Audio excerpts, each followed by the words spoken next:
Bonsoir à tous, bonsoir Léa, bonsoir messieurs, les chers habitants du 15e du Conseil des quartiers Georges Brassens. Je souhaite également la bienvenue à tous nos intervenants aujourd'hui.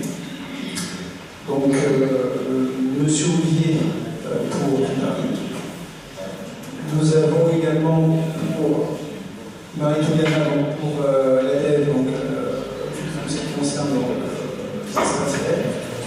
Monsieur Passieux qui va représenter donc Paris, si on ne me trompe pas. Et enfin Monsieur Rigaud à mes côtés, qui est donc l'adjoint au maire et en charge du conseil des quartiers à la procession, et Georges Brassens, que je salue de sa présence ce soir parmi nous. Et nous avons, je pense, tous les mois, vous avez également autour de la table donc, certains membres du conseil de quartier, je ne vais pas les citer parce qu'ils sont nombreux, qui offrent donc, à l'organisation de cette réunion ce soir et également à différents événements au cours de l'année. Et nous avons également, malheureusement, peut-être qu'elle se présentera après, je suis de la présence, en tout cas l'absence d'Isabelle Roy, qui représente l'opposition. Merci, monsieur. Donc, riche programme ce soir. Je vous remercie en tout cas d'être tous ici présents et à l'heure.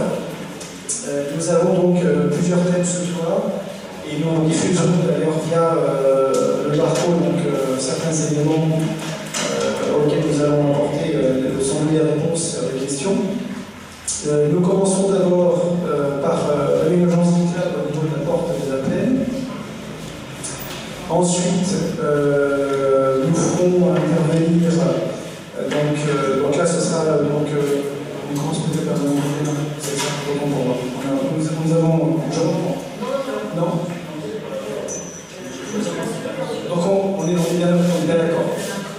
Voilà, c'est ça. Donc voilà. Donc Madame Touliana interviendra donc pour l'ADN sur la partie de la travaux au parc de Georges Brassens. Puis Monsieur Oulier, donc Lévi Paris, interviendra pour au niveau des parcs des expos, même si ce n'est pas sur notre secteur, mais vous verrez, ça a sans doute un impact sur notre quartier. Et enfin, nous ferons un petit bilan sur la dernière idéation des budgets participatifs de 2019, auquel notre quartier contribue depuis de nombreuses années à beaucoup de projets. Donc je vais inviter M. Passieux à intervenir dans un premier temps. Donc je vous invite à l'écouter attentivement. Je vous laisse la parole volontiers. Merci, bonjour. Donc je vais vous présenter l'aménagement cyclable avenue de la Porte de la Plaine et place des Insurgés par Soleil. Donc c'est un projet qui s'inscrit au budget participatif 2015, qui s'inscrit dans un budget participatif général, qui était en piste encore plus d'aménagement cyclable, et qui comprend notamment dans le 15e pas mal de liaisons entre le boulevard des Maréchaux et les communes limitrophes pour permettre d'assurer cette liaison. Donc c'est un peu ce qu'on voit en rouge, ça comprend aussi l'aperçoit là.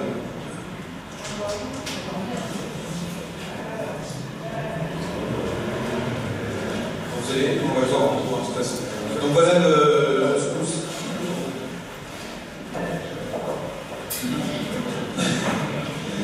On voit donc le périmètre d'intervention, c'est la porte de la plaine que vous connaissez, la place des Insurgés par celui à l'entrée, la sortie du périphérique de la plaine et notamment les entrées des expositions. Le point de vue bus, il y a beaucoup d'impact puisque le bus ne passe pas la porte de la plaine, il passe simplement 89 sur la place des Insurgés par celui. Il n'y a pas d'arrêt, les arrêts sont avant. L'impact, c'est juste pour montrer. Voici l'avenue actuellement. C'est assez large, on voit bien, l'espace routier est très important. Et par contre, les vélos, là, j'aime bien que c'est assez difficile. Il y a du stationnement en épi aussi qui est assez délicat à gérer pour les vélos et pour la circulation générale. Donc l'idée c'est bien de créer des itinéraires cyclables sécurisés. Alors on part du nord, on part du boulevard des Maréchaux, on part en fer. Et donc vous avez sur la gauche avant, on va dire, ce qu'on projette de faire. Donc ça reprend un peu accès au parc des expositions soit un peu revu, en un mot, en tout cas en coordination entre les accès, tout en limitant un peu l'espace, hein, mais c'est un peu plus pincé. Là, vous voyez que la partie orangée, c'est du trottoir agrandi pour permettre d'avoir une traversée au niveau des accès du parc des expositions, bien sûr, mais qui soit resserrée et plus sécure même pour les piétons. Hein, puisqu'au-delà, quand on fait le projet, évidemment, on regarde un peu tous les aspects, que ce soit cyclable, mais aussi piéton. Donc il y a aussi une gestion, on voit ici, pour la gestion des camions qui tournent et qui rentrent justement dans le parc des expositions. Donc il y a une file dédiée à gauche, de tourne à gauche, qui leur évite d'aller jusqu'au boulevard des Maréchaux ou à la du périphérique pour encombrer, limiter les encombrements du quartier. C'est le tronçon central. Donc l'idée principale, je ne sais pas si vous l'apercevez, hein, c'est principalement, donc on enlève le stationnement en épi qui est là, l'existant, et inversement, on fait un séparateur donc en béton qui ne sont plus en place, hein, c'est une quinzaine de centimètres de haut, et puis ça permet de séparer les deux usages, et ça permettra notamment de séparer la file de stationnement qu'on met tout le long, pour réduire les places de stationnement offertes, bien sûr, parce que c'est des lignes, on va forcément réduire le nombre, mais globalement, on garde quand même une offre de stationnement, et puis ça permet aussi d'avoir un peu de dessert par rapport aux hôtels qui sont en train de construire. De l'autre côté, on a aussi beaucoup de stationnement moto pour réduire, essayer de désencombrer tous les trottoirs dans le secteur, et permettre au service de verbaliser les motos qui stationnent sur le trottoir en pouvant dire qu'ils ont une offre par ailleurs pour se garer. Donc là, il y a une très forte, enfin je pense que vous savez, vous le vivez tous, donc quand il y a des salons, on trouve des motos un peu partout, et là, ça, je l'ai signalé depuis longtemps, on essaie de contribuer à résoudre ça. Je n'ai pas raison. Donc le tronçon sud,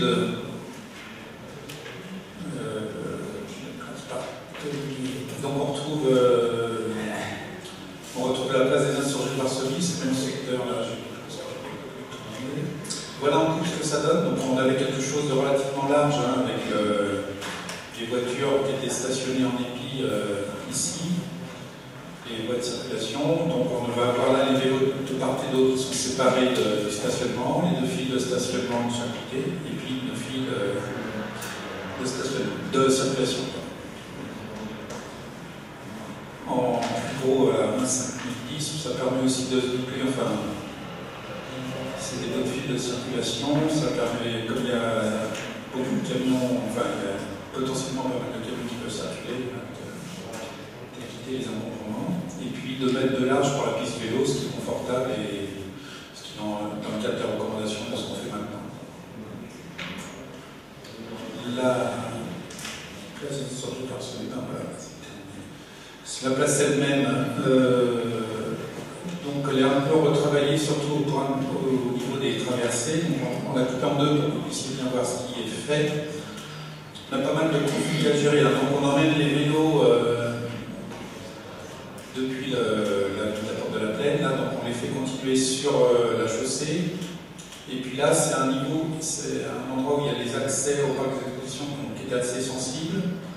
En plus, il y a un tour à gauche.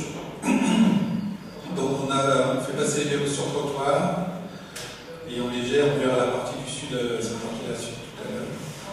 Et inversement, dans le sens entrant dans Paris, c'est pareil, on se préoccupe comme les bretelles du périphérique à passer. Ici, on passe sur le trottoir, le long va être bien protégé, on profite des feux qui sont en place là et on est protégé dans la courbe par un séparateur encore, pour que les véhicules, quand ils tournent, ne servent pas trop les vélos et qu'ils soient protégés de ce moment un peu difficile.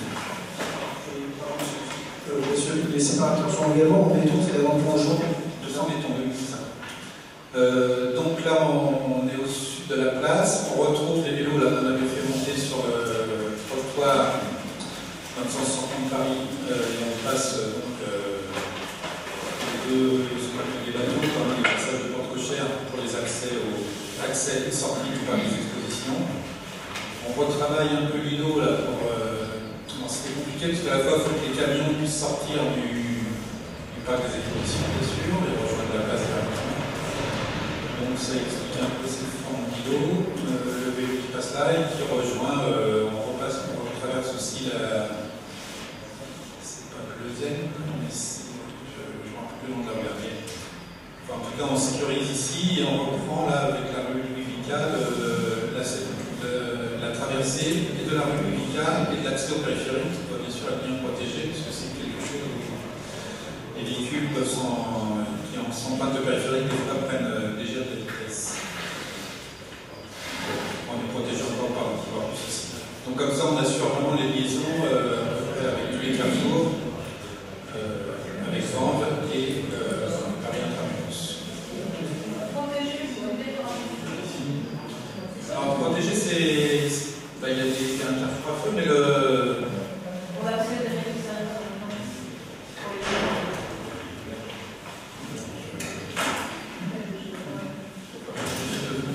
Mais le.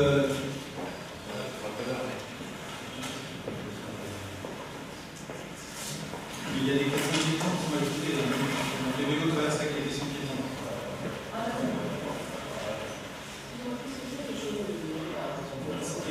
Est-ce qu'on a, s'il vous plaît, messieurs, est-ce qu'on a un micro pour obliger le micro? Merci. De toute façon, voilà, c'était la fin de la présentation, donc il y a une précision. C'est le giratoire. Ce qu'on voit, c'est ouvert au milieu, là on voit le périphérique là. Excuse-moi, c'est pas Voilà, alors sur la photo on voit pas parce que du texte juste au-dessus, mais c'est ça, cette zone-là blanche là, c'est le périphérique. Parce que là, c'est trop, parce qu'actuellement, on est à la place, il y a l'espace vert, il y a cet endroit-là. Si je me comprends. Peut-être que sur la plein, mais c'est le périphérique. Si on parle bien de. Non, regardez, non. Ah, oui, d'accord, autant pour moi. Ça a bien réussi à faire des. Non. Ça doit être vraiment ce qu'on comprend le faire. Le périphérique, on voit le périphérique. Est-ce qu'il y a d'autres questions? Oui. Oui, Attendez, qu'on vous donne le micro. Merci.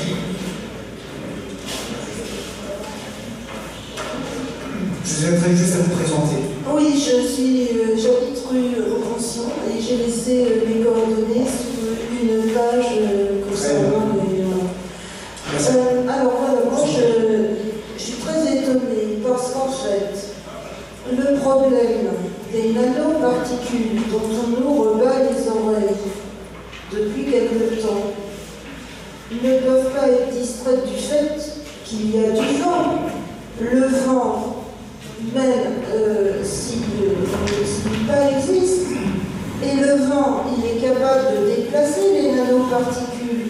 Et ces nanoparticules, en fonction de la direction du vent, elles peuvent venir des périphériques et par exemple se reproduire ailleurs.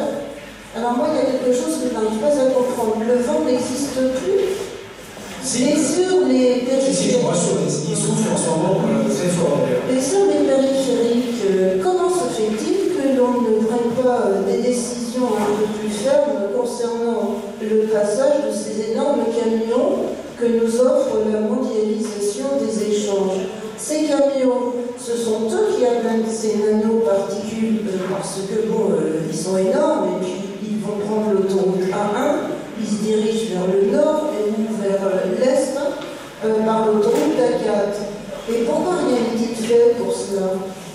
Ça m'épate, ça. Quelle est votre question par rapport à ma question, c'est par rapport au projet, c'est à cause du périphérique. Oui. Si les gens viennent avec leur vélo, ils vont se bouffer des nanoparticules parce qu'ils vont passer sur le périphérique. Oui, j'entends bien. Et alors, rien n'a été fait contre ces camions? Est-ce que vous en mettez tant que ça, les camions? Ah oui. Oui, non. Actuellement, oui, il y a des travaux, monsieur Liès de Paris, on assure. Mais il y en a partout. Si vous descendez par l'autoroute A6, A7, A8, oui. C'est une première ça. Merci pour l'intervention. Merci infiniment. Est-ce qu'il y a d'autres questions dans le public? Oui, s'il vous plaît. Oui, bonsoir. Je m'appelle Martine de Tuile, j'habite rue du Ministère. Bonsoir, madame. Je veux dire que c'est fantastique aujourd'hui, parce que vous avez un dossier pour le journal Le Monde qui s'appelle Mobilité urbaine, l'ère de la cohabitation. Et je veux dire que les villes de Serres, on est largement dans la cohabitation. Tout simplement parce que c'est une rue à sens unique, effectivement, dans laquelle il y a une voie vélo à contresens qui ne fait pas de la démarche.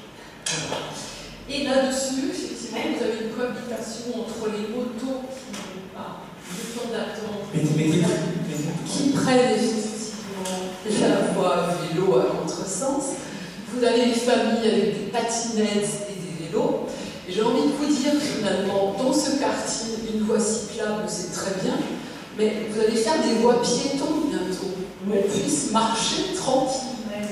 Voilà. Parce que ça devient, je veux dire, c'est épouvantable. Quand vous faites des plans vélos comme ça pour la porte de la Plaine, je veux dire, il faut penser à toutes les populations. Non, tout à fait. Monsieur Gassi, alors, oui, on a bien retenu votre remarque et elle est partagée par beaucoup d'habitants, mais là, il s'agit de réalisation dans le cadre du budget participatif qui sollicitait davantage d'accès vélo, des accès sécurisés. Donc c'est l'objet de cette présentation et M. Massieu nous fait part des études qui ont été réalisées à ce sujet. Ensuite, il y aura la mise en pratique avec les travaux qui pourraient être... ces travaux pourraient démarrer quand, M. Massieu? On va parler du phasage. Oui, de phasage. Ils vont être faits avant, enfin, ils vont être phasés et ils sont prévus pour être finis à la fin de l'été. Pour dire deux mots là sur la question, hein, donc on a plusieurs seuils de trafic dans les voies, donc on adapte différents systèmes. Donc il y a les zones 30 qu'on met en place dans tout Paris en ce moment, avec les fameux double sens cyclables auxquels vous faites allusion. Selon les seuils de trafic, on peut se permettre de faire soit simplement des amorces de marquage et les vélos savent qu'ils peuvent remonter à contresens, et avec les sigles vélo qu'on met, les automobilistes le savent. Des fois, on met des pistes continues en simple marquage, quand il y a un peu plus de trafic et que la largeur le permet. Et puis, vraiment, quand on est dans des voies plus importantes comme l'avenue de la Porte de la Plaine, et puis compte tenu du trafic, il y a des séparations physiques qui sont mises en place. Donc c'est voilà, tout ce panel de solutions qu'on a et qui se décline selon les analyses et les diagnostics sécurité, ce qu'on met à chaque fois en place. Pourquoi c'est si long? 2015, j'ai participatif, 2015, réalisation.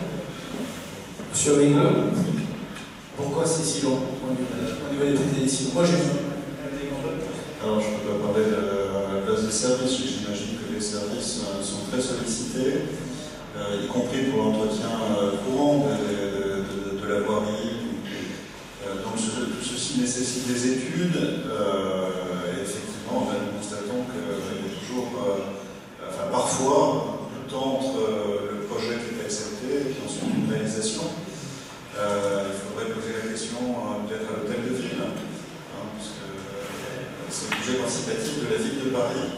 Et nous avons quand même tout lieu d'être satisfaits de ce dispositif mis en place par la mairie de Paris, et Philippe Boujon est plutôt satisfait de ce dispositif, puisque la ville abonde des projets dans des proportions très importantes, et que ça nous permet, parce que vous êtes très dynamique dans le cadre du budget participatif, vous déposez beaucoup de projets, et vous avez à cœur de les défendre en allant voter pour ces projets au mois de septembre.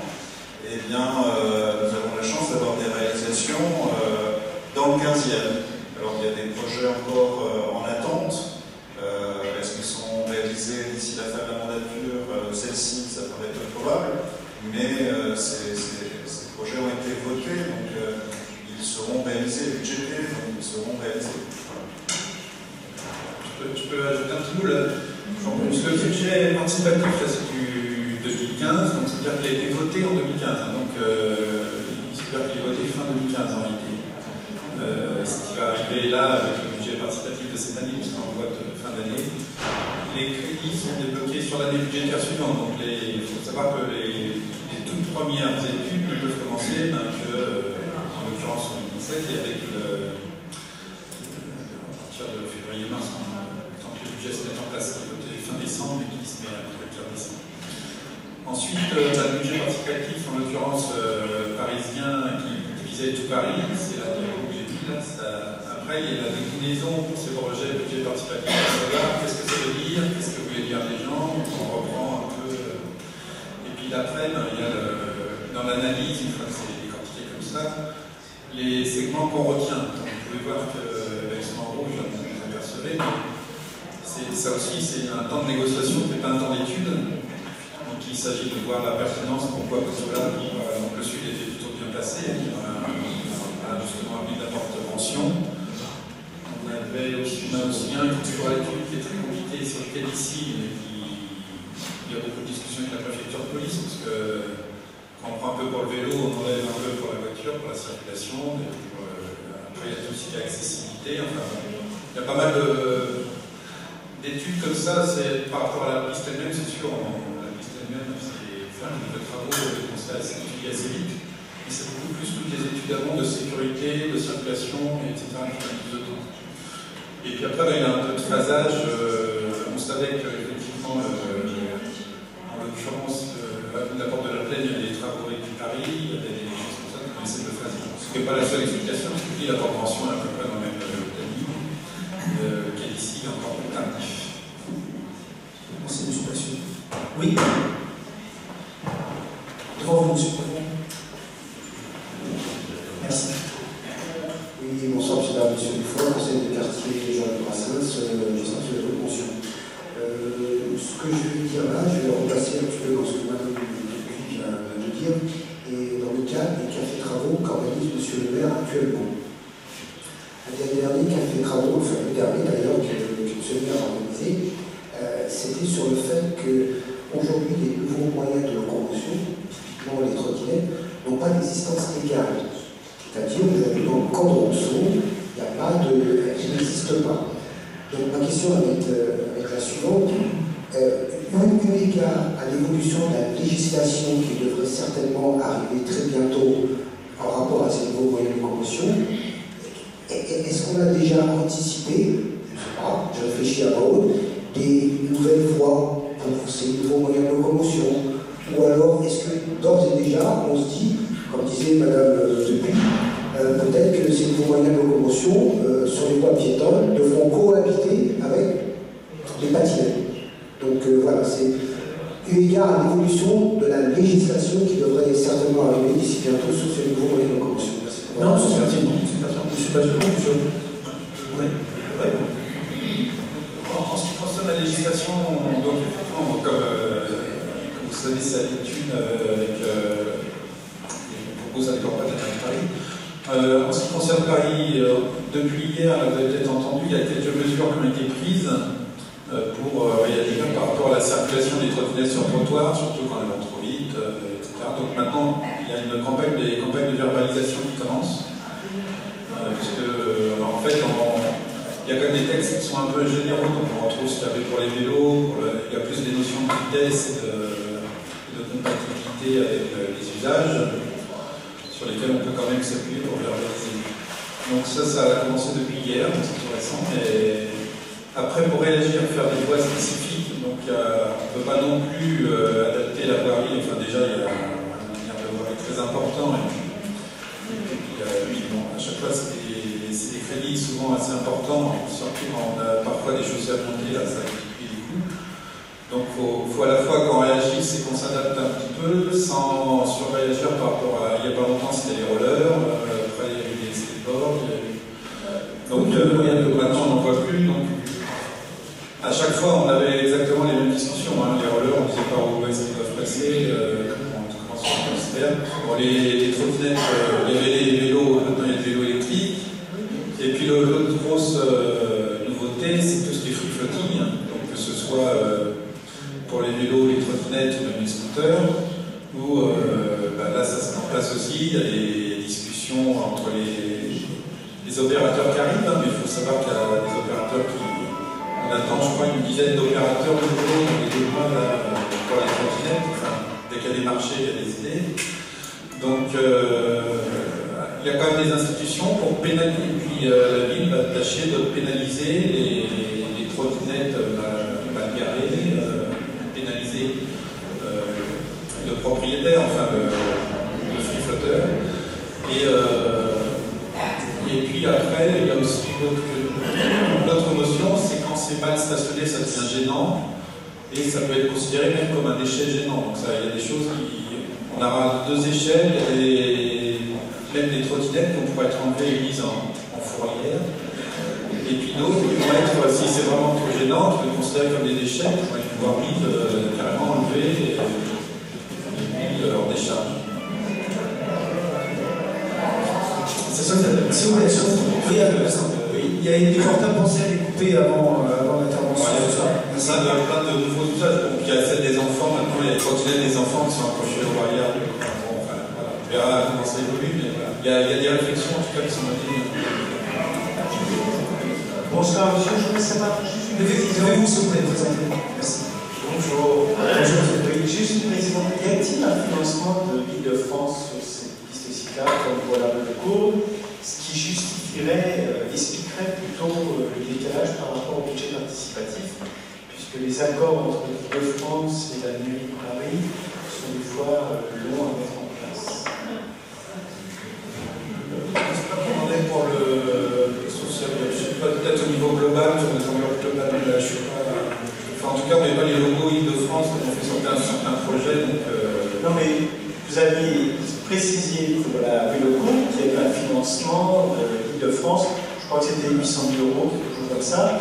Et on sait très bien qu'il y a eu des échanges assez vifs entre la mairie et l'Île-de-France en disant que les crédits pour le plan vélo n'étaient pas arrivés à temps. Donc je voulais savoir si c'était l'origine de ce décalage. Je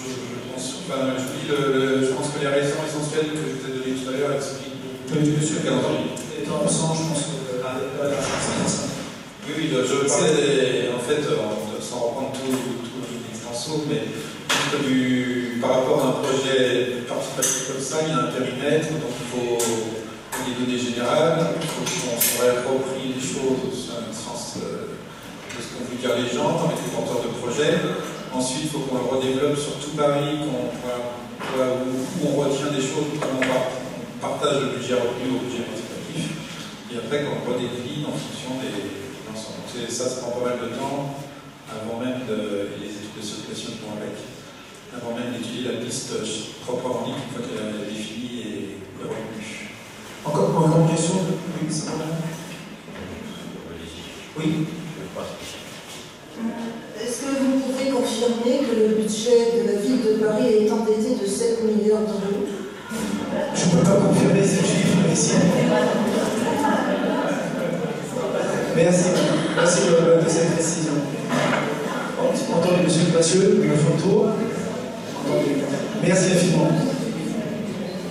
Oui, en fait, à propos de cette circulation et de ces trottoirs partagés par beaucoup de monde, nous avons des témoignages dernièrement de personnes malvoyantes qui constataient que cette trottinette était un obstacle et le maire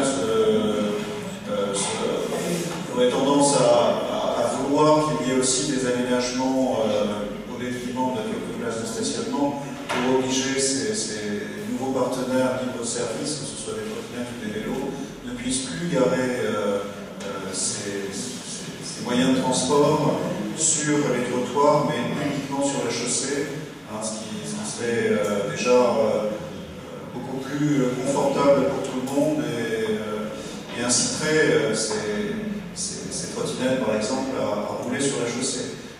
Il y avait un article très récemment dans le Parisien où un adjoint à la maire de Paris faisait part de son témoignage. En fait, il venait d'être verbalisé, roulant dans un couloir pour vélo, mais ayant des écouteurs. Et donc, les vélos non plus n'ont pas le droit de porter des écouteurs pour écouter de la musique tout en roulant. Et l'amende était salée puisqu'elle était de 135 €. Cet article faisait état de les dysfonctionnements et les amendes qui pendaient au nez de beaucoup de gens. Il faut savoir que les gens qui roulent sur les trottoirs à bicyclette, c'est une infraction. Seul un enfant de 8 ans au maximum sur un vélo a le droit de rouler sur un trottoir. Donc si la ville rentre dans une phase de verbalisation, tout tant mieux. Ça va prendre de bonnes pratiques à chacun et responsabiliser tout le monde. Et probablement aussi limiter les accidents, parce que malheureusement il y a beaucoup d'accidents. Merci, monsieur. Oui.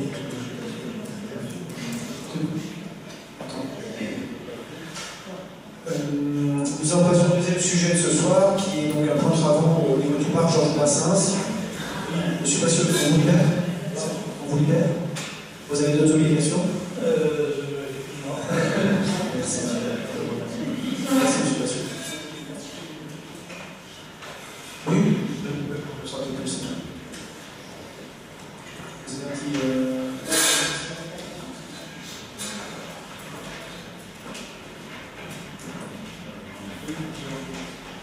Ma collègue Marie Toubiana, qui est adjointe au maire du 15e en charge des espaces verts, va faire cet exposé. En fait, cet exposé repose sur une présentation de la DEV. M. Berroir est souffrant, ne pouvait pas être là ce soir. Et donc, Marie Toubiana, qui connaît très bien ce sujet, va vous faire un point technique sur ce chantier qui rentre dans le cadre aussi d'un budget participatif. 500 000 € d'investissement et qui sont en train d'embellir le parc Georges Brassens. Alors, tout n'a pas encore été réalisé, mais une grosse partie du programme a été réalisée. Et je vais laisser la parole à Marie Toubiana. Bonsoir. Donc le projet a été voté au budget participatif de 2017. Vous voyez, messieurs, nous avons été plus réactifs à la DEV. Réaménager donc le parc Georges Brassens. La plupart des demandes ont été réalisées ou seront réalisées en 2019. La rénovation des allées, plus de verdure, le renouvellement du mobilier, un espace détente avec des chaises longues, une aire de pique-nique, une mare et la réfection des aires de jeu. Le budget était de 500 000 €. Le réseau d'éclairage a déjà été rénové, les luminaires ont été changés, ils sont plus efficaces et ils sont économes en énergie. Je vous rappelle que parce qu'on a souvent des questions sur l'éclairage des parcs, les deux entrées principales sont éclairées la nuit, en permanence, et le parc reste allumé 1 heure après la fermeture du parc et est éclairé 1 heure avant l'ouverture, par mesure de sécurité. Passons à l'autre, peut-être. La mare, en fait, elle est déjà réalisée. On va passer à l'autre pour avoir la localisation de tous les équipements dans le parc.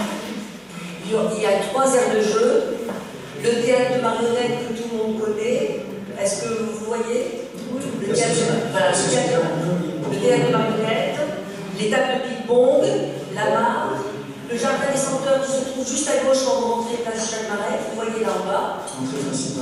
Le manège, le rucher et les lignes que tout le monde connaît, je pense, le rucher et les lignes qui sont en haut. C'est vrai que le parc avait un sérieux besoin. Ah oui, absolument. C'est un parc qui est très fréquenté et très célèbre. Les lignes donc, qui sont en haut, que tout le monde connaît, qui produisent du vin, le vin du Clos des Bourillons. J'en profite d'ailleurs pour vous indiquer que la prochaine vente aux enchères, parce que vous savez que chaque année nous vendons le vin du Clos des Bourillons aux enchères, qui a beaucoup de succès. La prochaine vente aux enchères, si vous le marquez dans vos tablettes, ce sera la dernière de la mandature, aura lieu le jour de la fête des jardins, le samedi 14 septembre à 15 h. Et je vous invite à venir et à retenir la date parce que nous avons cette année, l'année 2017, a eu une médaille d'or. Ah oui, oui. On félicite vraiment les jardiniers qui ont fait du bon travail. Et donc le théâtre de marionnettes, vous voyez, qui sera rénové en 2019. Peut-être début 2020, et qui a été voté au budget participatif de 2018. D'ailleurs, le conseil de quartier, je le répète, a défendu fièrement les couleurs de l'hôpital de Marionnettes parmi d'autres. Et donc, nous sommes fiers de pouvoir. Il en avait besoin aussi. Absolument. Il en avait besoin. La toiture, l'isolation, le chauffage, la peinture seront refaites. Et on a eu plusieurs réunions sur place Sur les souvenirs. avec les services. Nous passons à la prochaine. Les années, moi je suis allée faire un petit tour cet après-midi, il y a pas mal d'années qui ont déjà été rénovées. Vous avez en rouge celles qui sont programmées, en vert celles qui sont déjà rénovées, et en jaune, enfin c'est en marron ici, c'est les petites placettes qui doivent être rénovées. Est-ce que tout le monde visualise sur le plan? Est-ce que vous voulez que je vous montre? C'est bon? C'est bon? On passe aux aires de jeu. Alors, on l'a pas vu tout à l'heure, mais si vous voulez, l'aire de jeu qui était en bas, qui s'appelait l'aire de jeu préfecture, a été enlevée et on a mis à la place des rochers d'escalade. Et nous arrivons donc à l'aire de jeu Polichinelle. Préfecture, c'est-à-dire de côté objet trouvé, non? Polichinelle, elle s'appelle Polichinelle tout simplement parce qu'elle se trouve à côté de l'aire du théâtre des marionnettes. Tout simplement.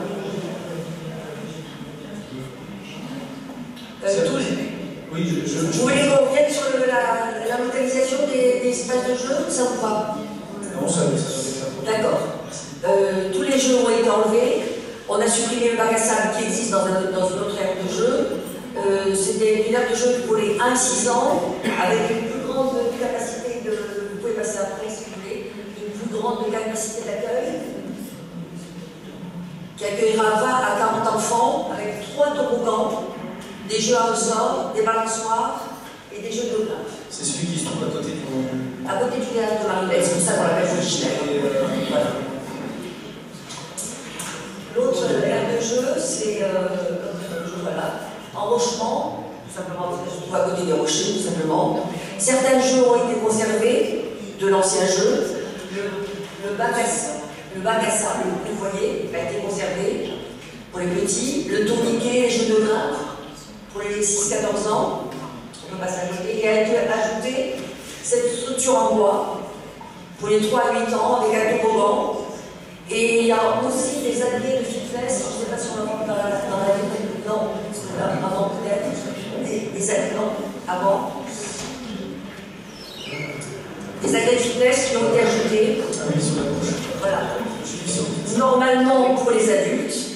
Mais moi, quand je suis passée cet après-midi, il y avait beaucoup d'enfants qui jouaient. Bon, ce n'était pas dangereux, mais normalement, c'est des jeux qui sont réservés aux adultes. Est-ce que c'est indiqué d'ailleurs? C'est indiqué, mais j'ai vu des parents s'amuser avec les enfants. Ça n'a aucun danger, hein, aucun danger, mais normalement, c'est réservé aux adultes.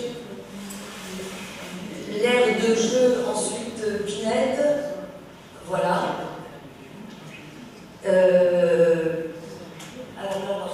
Non, ça c'est on va prendre l'aire de jeu Pinède, vous l'avez pas sur le site, c'est moi qui dis, c'est pas grave, et qui a été conservée, qui est près de l'aire de jeu, près de l'aire plantée de pin. Elle a été conservée, elle est vieillissante, elle a une vingtaine d'années, donc on a projeté de la remplacer par une structure en bois en 2019, et avec un toboggan, mais ça ne fait pas partie du budget participatif. Donc, si vous voulez qu'on revienne, je peux vous laisser situer les aires de jeu. Voilà. Pinède, c'est celle qui est en dessous. Voilà, c'est celle-là qui a été enlevée. L'aire de jeu orange, on l'a parlé, et l'aire de jeu Polichinelle. Comme on a sur la gauche. Voilà.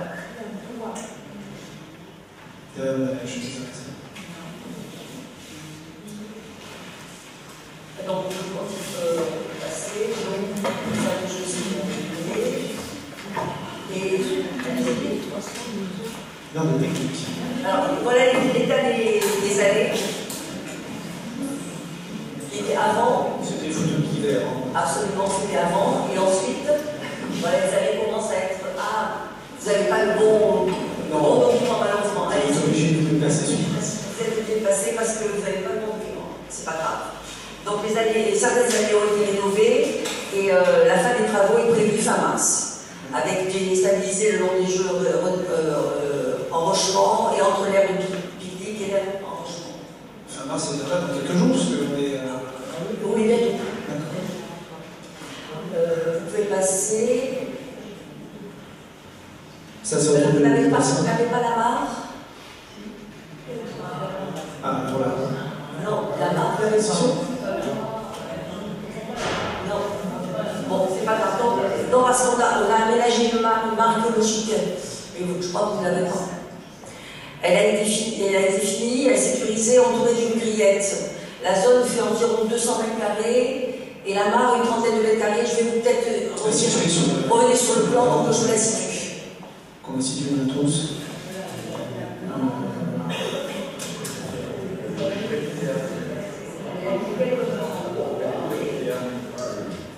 La mare est quelque part en haut.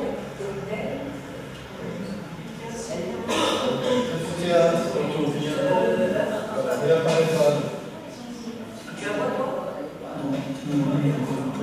Non, ça apparaît pas sur ce plan, mais ici. Voilà. D'accord. J'ai l'impression que vous avez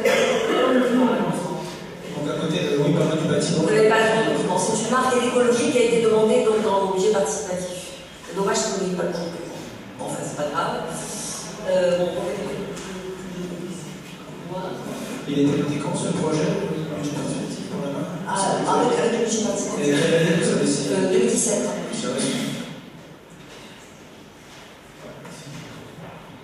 Donc, allez-y, on va aller au bassin. Voilà. On est là. Voilà. Donc ça, c'est la bande qu'on peut commencer. Hein. La bande du bassin. Il y aura des marches. Allez-y. Voilà. Ce que ça donnera quand ce sera fini. Les marches hautes, à gauche, vous avez un accès. C'est dommage que vous n'avez pas le bon document. Allez-y. Peut-être que vous l'avez après. Allez-y après. Voilà, donc il y aura les marches hautes à gauche seront détruites et il y aura une zone en gazonnée. Il y aura des créations d'assises en bois. Donc en fait un nivellement, c'est ça? Voilà, allez-y, peut-être que vous l'avez après. Voilà. Et donc tout autour, il y aura donc des chaises longues qui seront fixées au sol pour ne pas que les gens puissent les prendre et les enlever.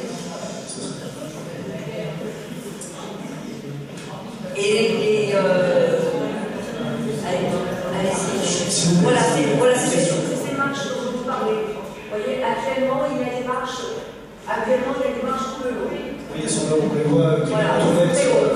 Donc là, on a des marches plus moins hautes. Et ici, il y a une zone accessible, justement avec plus de gazon. On rejoindra le gazon qui sera tout autour du bassin. Et oui, où ils vont les poubelles? Ils sont là. Les poubelles sont juste là. Oui, on en voit sur la photo. Question. Oui, mais monsieur, ce sont des grandes poubelles en effet qui ont remplacé les petites poubelles justement par mesure d'hygiène. Elles sont excellentes. Oui. Mais on ne les voit pas sur l'image. Ouais, ils sont déplacés. C'est vrai que ça. Bien sûr. Par contre, on n'a pas pensé à une rampe handicapée. Eh bien justement, c'est pour ça qu'on a fait ce passage ici, justement.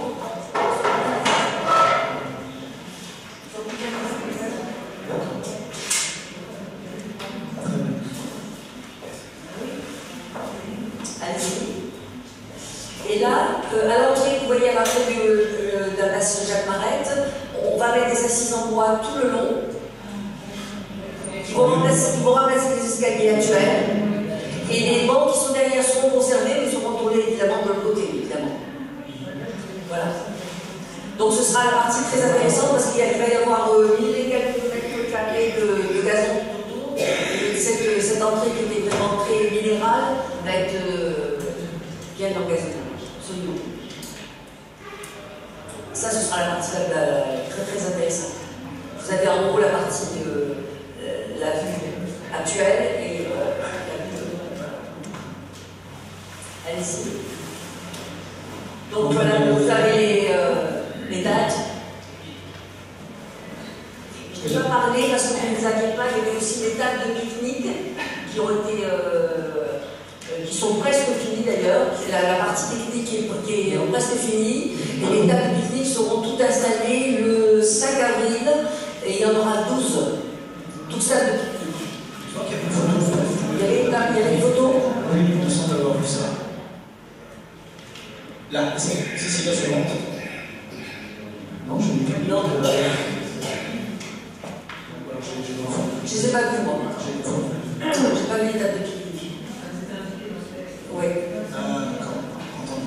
Il y aura tout un Enfin, pour tout le monde. voilà. Et derrière, vous avez le kiosque à musique que tout le monde connaît. Vous savez que chaque année, il y a un appel à projet kiosque en fait, et le kiosque est très utilisé chaque année, il est très demandé pour des orchestres, pour des activités culturelles, etc. Mais pour préserver la tranquillité des riverains et en même temps donner de l'animation pour satisfaire tout le monde, on donne en général des autorisations, une animation une fois par semaine, une fois le week-end à des heures raisonnables pour ne pas gêner les riverains. Je vais terminer peut-être en vous donnant une indication. Il y aura une visite guidée de la petite ceinture que tout le monde connaît et que tout le monde aime beaucoup. Une visite guidée avec un conférencier le dimanche 12 mai à 11h. Si vous voulez vous inscrire, faites-le rapidement parce qu'il y a normalement seulement une trentaine de places. Si l'indication n'est pas encore sur le site de la mairie du 15e, vous pouvez m'envoyer un mail, mais enfin ce sera prochainement. Dimanche 12 mai à 11h. Et je terminerai aussi en vous disant que, comme vous savez, le parc Georges Brassens a été un des 6 parcs parisiens qui a été choisi comme parc sans tabac, qui est donc interdit aux fumeurs. Qui normalement devrait être interdit, normalement est interdit, mais sans verbalisation. C'est-à-dire qu'on incite les gens à respecter l'interdiction du tabac. Monsieur le maire était très favorable à cette interdiction, qui existe donc depuis le mois de juillet et qui a été reconduite. Donc on espère quand même que ça satisfait pas mal de personnes et surtout les parents avec enfants. Je pense que ce parc est un parc fréquenté par beaucoup d'enfants, méritait d'être un parc sans tabac. Je n'ai pas votre avis. D'après les sondages faits par la mairie de Paris, 70% des personnes sont favorables à cette interdiction. Et je pense que, bon, comme partout, les idées sont partagées. Voilà. Merci. Oui.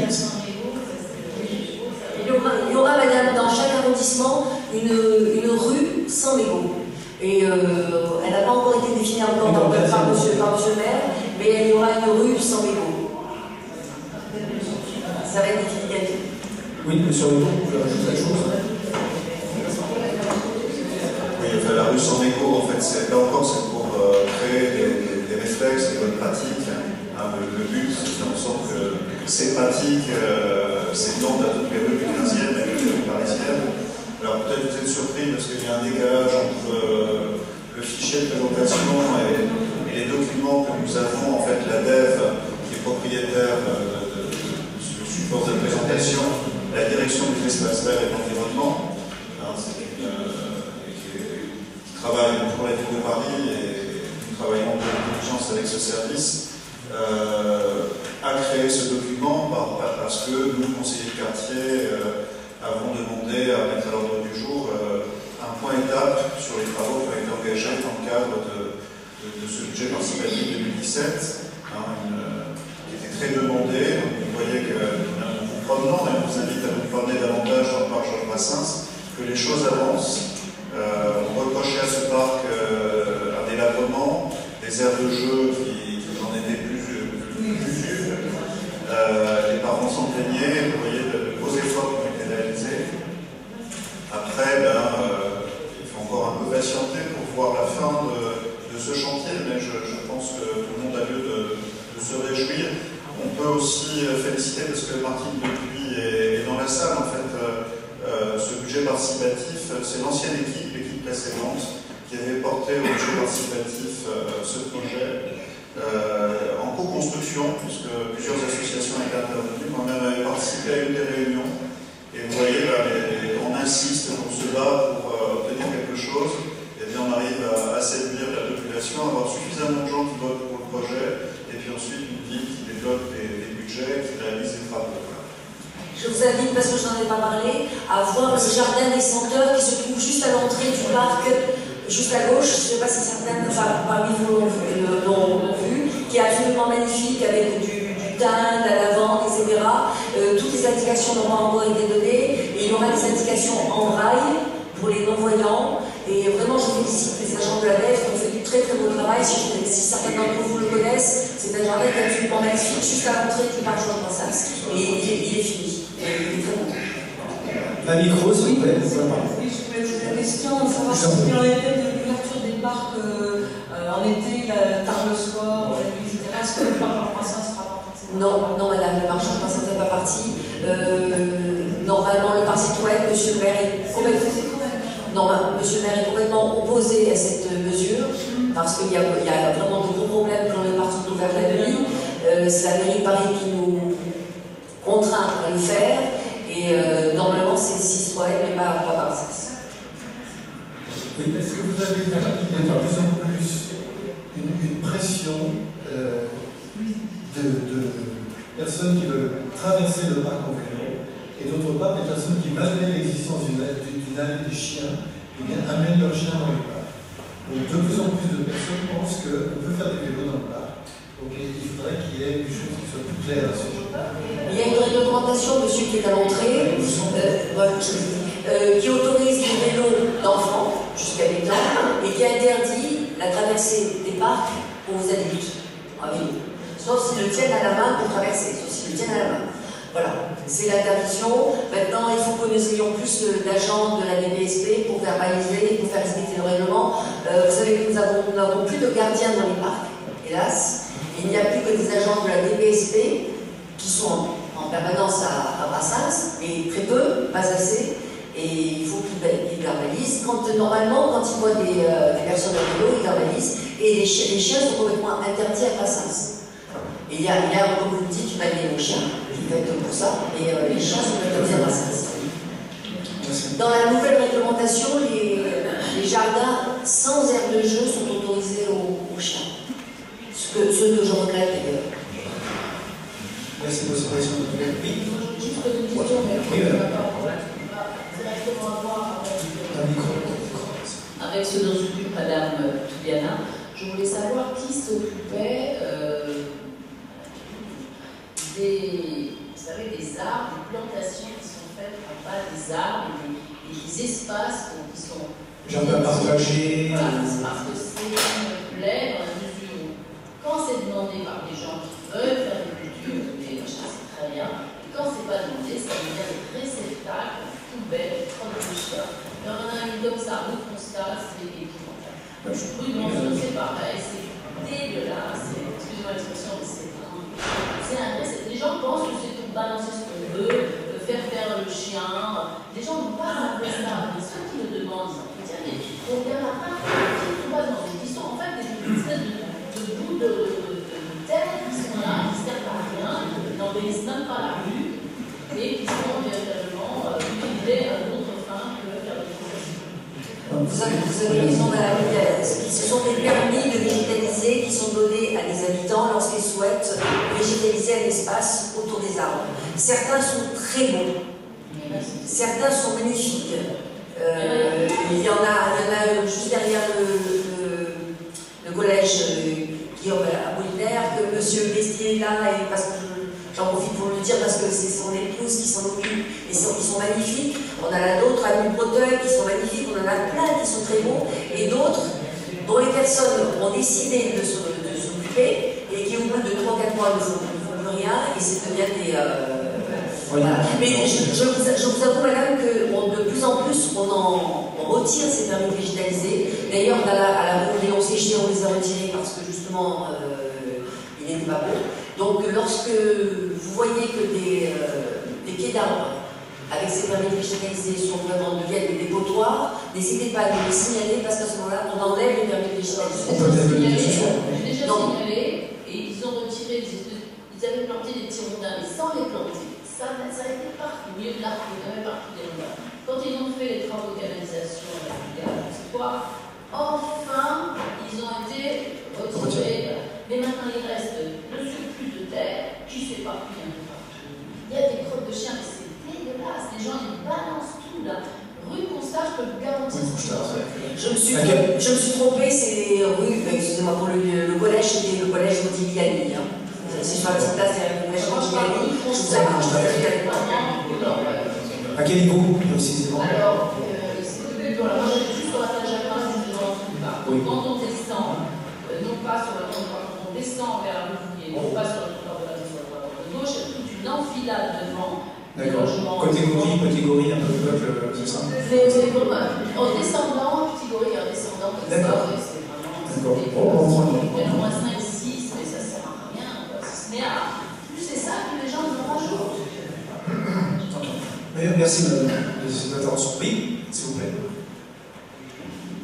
À l'instant, je vous demanderai de vous lever et vous présenter, s'il vous plaît. Bonsoir. Bonsoir, monsieur Lamfray. J'habite dans le quartier un peu plus haut. Là, j'inaugure le conseil de quartier. C'est vous êtes là. Merci.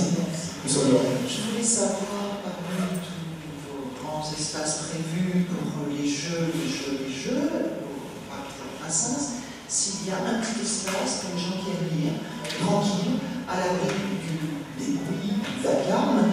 Il nous restait l'espace de la criée en esquivant quelques fientes de pigeons. J'avoue que le soir, l'été, c'était très agréable de lire son journal sur un banc.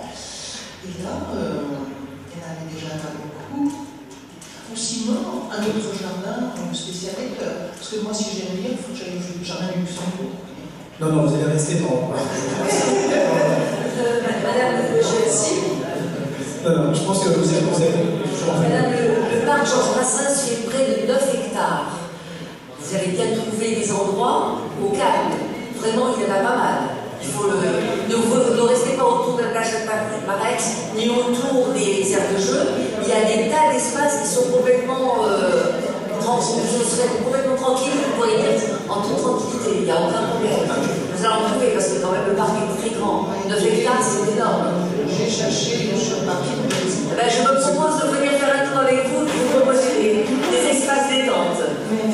Madame, je ne sais pas si vous étiez là tout à l'heure au début de l'intervention d'Antoine. Il est prévu autour du plan d'eau quelques aménagements pour les lecteurs, je crois. Vous voyez, je pense que les lecteurs n'ont pas été oubliés. Il me semble que durant l'été, il y a une manifestation au parc Georges Brassens pour la lecture aussi. Du côté de l'enlèvement de voilà. Donc non, je pense que vous n'avez pas été oubliés. S'il vous plaît, personne suivante. Voilà, moi je voulais effectivement remercier beaucoup la mairie qui nous a beaucoup supporté l'ancien conseil de quartier sur ce projet. Je crois d'ailleurs que c'est la mairie qui a payé les éclairages sur ce budget, parce que 500 000 €, c'était pas possible. Et puis je voulais souhaiter bon courage au prochain conseil de quartier à cause des tables de pique-nique. Parce que nous avons eu à gérer les corneilles. Ah. Donc, ce qui est la raison pour laquelle, d'ailleurs, les poubelles ont été changées par Georges. Donc, si vous mettez des tables de pique-nique avec effectivement des gens qui mangent tout sur place, etc., vous aurez bientôt une plainte de parents de jeunes enfants qui vont dire qu'ils ne veulent surtout pas que les oiseaux viennent attaquer. Mais on en revient toujours pareil, c'est la prise de conscience de chacun, de nettoyer les aérosols, de jeter les mégots dans les endroits. Il faut être un peu directif. Le troisième point pour madame, on avait demandé aussi une zone blanche et une zone effectivement où les gens puissent lire tranquillement, aussi que les mamans puissent venir avec les landaux et que les enfants puissent dormir tranquillement. Voilà, en tout cas, merci. Merci madame. Et vous êtes, je voudrais juste répondre à Madame Dupuis pour les tables de pique-nique, vous avez raison. Lorsque j'y suis allée cet après-midi, j'ai insisté auprès de M. Miroir, qui est le chef de la division, pour qu'il y ait vraiment des poubelles qui soient bien mises à côté des tables de pique-nique, pour qu'il n'y ait pas quand même que les gens ayant des poubelles à côté seront quand même incités à ne pas jeter leur détritus et à les apporter à la poubelle, ce que j'espère. Merci. Donc je rappelle pour le public que Mme Dupuis était donc membre de l'ancien conseil membre, le président du dernier conseil de quartier. Autre question sur le sujet? C'est bon? Madame Dupuis, merci pour votre intervention. Oui? Pardon? Madame Dupuis? Attendez, le micro. Oui, pour la date d'achèvement. Ah oui, il y avait le calendrier, je pense que c'était fin décembre, fin 2019, s'il y a le calendrier. Voilà, c'est ça. Bonjour, je... Levez-vous, s'il vous plaît. Merci pour vous revenir. J'habite dans la rue, je ne savais pas qu'il y avait j'ai impromptu. Vous êtes toujours la bienvenue. Merci. Par rapport aux travaux de Georges Brassens, il y a un bus qui est juste à côté, qui m'arrive de prendre et qui passe à côté. vient absolument pas, vu que le bus a été déplacé, parce que normalement il est à côté du. Il a été dévié, il me semble. C'est rétabli. C'est rétabli d'aujourd'hui. Ah bon, voilà. C'est rétabli. C'est rétabli, semble-t-il. Bon, alors c'est rétabli. Oui, parce qu'il y a des travaux exactement. Voilà. Oui, bon, tout à fait. Je n'ai pas poser ma question. Non, mais toutes les questions sont pertinentes. Non, c'était lié au bus qui était dévié, mais le fait qu'on ne pouvait pas du tout s'asseoir, que les personnes âgées ne pouvaient pas s'asseoir pendant ce moment-là, au bus était dévié. Mais s'il est rétabli, le problème est résolu. Il n'y a pas de mal. Merci, madame. Merci. Oui, je passe la parole à M. Rigaud. En fait, on vous propose de vous présenter tout simplement parce que ce sont des réunions qui sont filmées et vous avez une caméra qui est au fond de la salle et qui permet donc aux gens qui n'auraient pas la possibilité d'assister à cette réunion mais qui souhaiteraient quand même visiter le site de la mairie du 15e, en cherchant un peu, vous tombez sur la vidéo et vous avez la possibilité de voir ce qui s'est passé. Il y a un bandeau qui s'appelle Vie citoyenne qui va ouvrir un menu, vous avez conseil de quartier. Si vous allez un peu plus loin dans le menu, vous allez avoir conseil de quartier en vidéo et vous choisissez la séance qui vous intéresse. Alors là, c'est en direct. Au niveau de la mairie du 15e, il y a des personnes qui savent faire et qui vont mettre ensuite en ligne le lendemain, le surlendemain, la vidéo. Donc,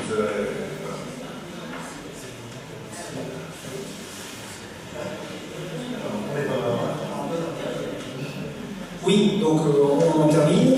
Donc nous avons fait intervenir maintenant la société Vie Paris par le biais de M. Bouvier, auquel je souhaite de nouveau la bienvenue. Donc là, au niveau du parc, un petit point sur le parc des expos. Merci, monsieur. Bonsoir, je me présente, moi je suis Eric Bouvier, je suis le directeur des grands projets de la société Vie Paris. Vie Paris est une société qui gère en fait des espaces d'exposition de Paris, en particulier la porte de Versailles, mais aussi le palais des Congrès de Paris, Villepinte, un certain nombre d'équipements tout autour de la capitale. Donc le projet du parc des expositions, sa phase 3, c'est en fait la dernière phase d'un programme qui dure 10 ans au total, qui a commencé en 2015 et qui va se terminer en 2024. Cette dernière phase en fait vise à retransformer les pavillons 2 et 3, donc vous voyez sur ce plan-là. Pour bien vous situer, vous avez Paris vous avez le périphérique qui traverse le parc des expositions au milieu, on voit en diagonale. Donc les trois principales composantes de cette phase 3 sont le réaménagement du tunnel Renan, c'est un tunnel qui passe sous la station de tramway de la porte de Versailles. En fait, techniquement, il passe entre le métro et le tramway. Il y a des tunnels qui passent un peu vers le plafond. Mais ça permet de relier le pavillon 1, qui est juste derrière le palais des sports, avec l'entrée principale du parc. Donc, les travaux qu'on va faire là-dedans, il s'agit simplement d'installer des travélators et de faire un peu la dépôt pendant ce passage un peu plus avenant. Ensuite, le gros du sujet technique, c'est la démolition et la reconstruction des pavillons 2 et 3, donc actuellement qui totalisent 50 000 m². Donc le principe, c'est de les ramener sur des niveaux de standards bien plus modernes. C'est des bâtiments souvent qui datent des années 20, qui sont désuets, c'est des passoires thermiques. Et donc l'idée, c'est de faire des bâtiments modernes qui correspondent aux besoins des exposants et des organisateurs de salons, et également qui soient bien plus isolants et donc bien meilleurs sur le plan de la performance énergétique. Et puis on refait tous les abords, donc c'est la partie qui est en bas, tous les abords, côté ici les Moulineaux et Vanves.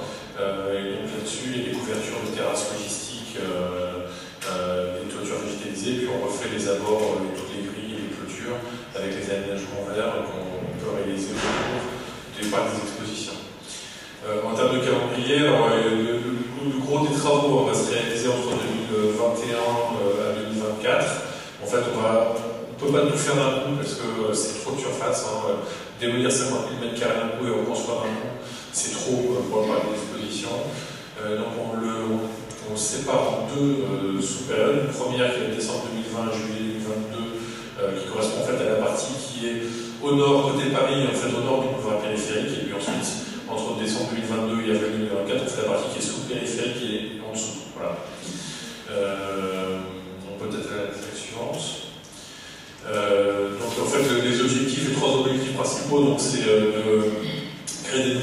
flexibles qui sont en ligne avec les dernières normes du secteur. Comme je vous le disais, il faut que ce soit des... actuellement, vous avez des espaces qui sont, on le voit sur l'image de gauche, hein, c'est des espaces qui sont très fractionnés, on a 5 niveaux, 5 altimétries différentes. Alors, techniquement, pour les organisateurs de salon, ça veut dire qu'ils perdent beaucoup de flexibilité dans les espaces. Donc, l'idée, c'est de leur offrir à la fois des belles hauteurs, mais également des grandes surfaces de plein-pied, puisqu'en fait, le pavillon 3, le pavillon 2 3, mais d'étage, ce qu'on voit sur la petite coupe, la partie qui sera en haut, en fait, on fera un seul plateau de 30 000 mètres carrés. Donc, ça permet de faire des événements de 5 000 comme des événements de 30 000. Et c'est en réalité la demande qu'on constate aujourd'hui. Les organisateurs de salon, pour eux, c'est beaucoup plus simple d'organiser. Ça a des vertus, en fait, essentiellement pour leur faciliter la vie en termes de montage et de démontage. Donc, ça permet d'accélérer aussi et de simplifier les opérations de montage et de démontage qui sont souvent assez problématiques, d'ailleurs. En particulier les démontages, vous connaissez en tant que riverain, vous connaissez les problèmes de ça. Même pour le montage, monsieur.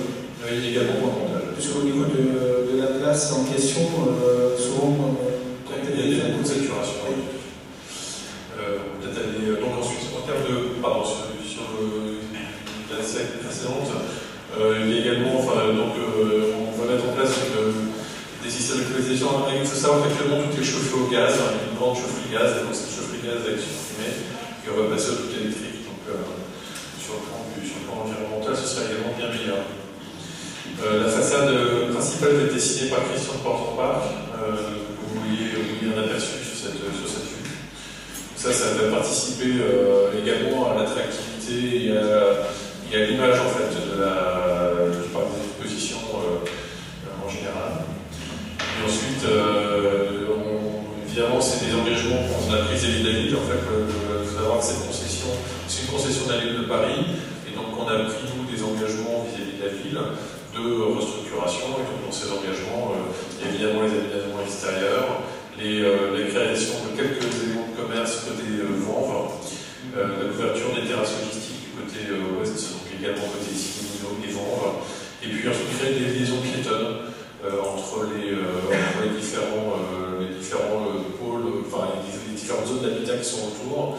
L'idée étant aussi d'améliorer la perméabilité du parc et d'éviter que ce soit un blocos complètement renfermé sur lui-même, et d'améliorer que les gens puissent traverser, puissent se promener et puissent aussi connaître un petit peu du côté de Porte de Versailles. C'est ça, c'est pour un pour petit peu désengager. C'est pour désengorger un peu, c'est surtout pour les piétons, les gens qui habitent derrière, côté Michelet, qui puissent peut-être rejoindre sans faire tout le tour. Ceux qui habitent tout au bout de la rue de Serre, qui veulent aller à la ici les Moulineaux, auront également des chemins piétons directs qui permettront de passer à travers le parc dans un parcours relativement agréable. Oui, puis c'est souvenir un peu dans le Paris. Voilà, vraiment le vrai sur l'extérieur. Une vraie volonté de sur l'extérieur. Alors là, on ne voit pas très bien sur cette slide-là, malheureusement. En fait, il y a une concertation publique qui va démarrer tout début avril.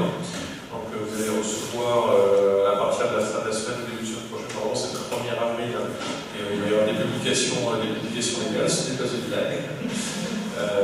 Mais à partir de tout début avril, il va y avoir une concertation publique avec une visite sur site à laquelle tous les riverains sont conviés, donc vous pourrez venir poser vos questions. Il y aura, je crois que la date est précisée sur la slide suivante, parce que vous avez en fait la visite de site le 3 avril. Ensuite, il y a un showroom participatif à laquelle l'architecte va venir, puis il y aura également des organisateurs de salon. Et puis du public qui pourra venir poser des questions, échanger avec l'architecte. Donc ça, ce sera le 11 avril. Ensuite, il y aura des ateliers thématiques qui seront proposés le 22-3 avril pour que vous puissiez faire des propositions si vous en avez, des suggestions, si les choses ne vous semblent pas forcément pertinentes. Alors il faut savoir qu'on est tout engagé dans un contrat avec la ville, donc on ne pourra évidemment pas tout revoir, mais en tout cas, il y a des éléments, il y a un certain nombre de sujets qui, et notamment dans les aménagements extérieurs sur lesquels il y a moyen de concerter, et en tout cas avec vous de recueillir vos propositions. Et puis donc cette concertation doit se terminer vers le 5 mai, et puis ensuite nous déposerons un permis de construire pour engager cette phase 3 de travaux, de manière à ce qu'elle puisse démarrer fin 2020.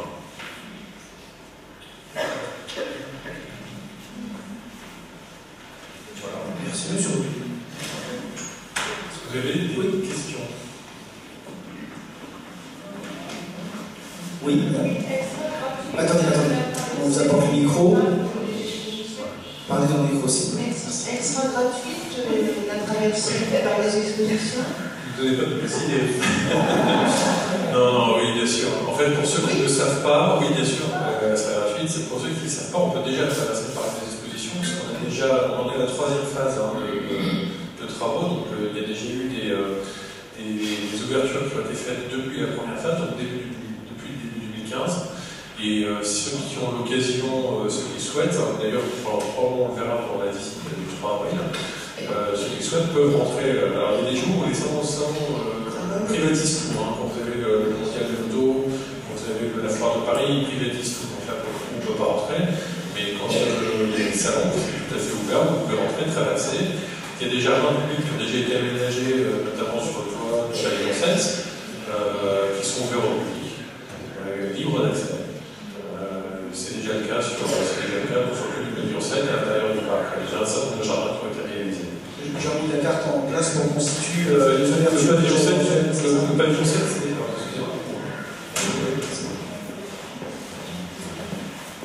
pour vous situer, vous avez la rue Olivier de Serre qui arrive ici, la porte de Versailles qui est là. Le pavillon 7 c'est celui-ci, donc vous avez un jardin qui a été réalisé sur le toit qui est ici avec une vue incroyable sur Paris. Il y a un rooftop, il me semble, c'est ça? Il y a un rooftop qui est ici, tout à fait, qui est terminé à 7.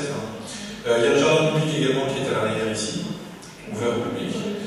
Ensuite, vous avez des jardins publics qui ont été réalisés qui sont ici.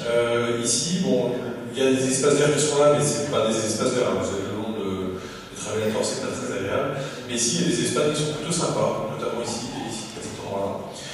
Et puis, dans la phase 2 qu'on va ouvrir là à l'automne, il y a une grande ferme d'agriculture urbaine qu'on vient réaliser sur le toit du 6, qui va être la plus grande ferme d'agriculture urbaine en culture du monde.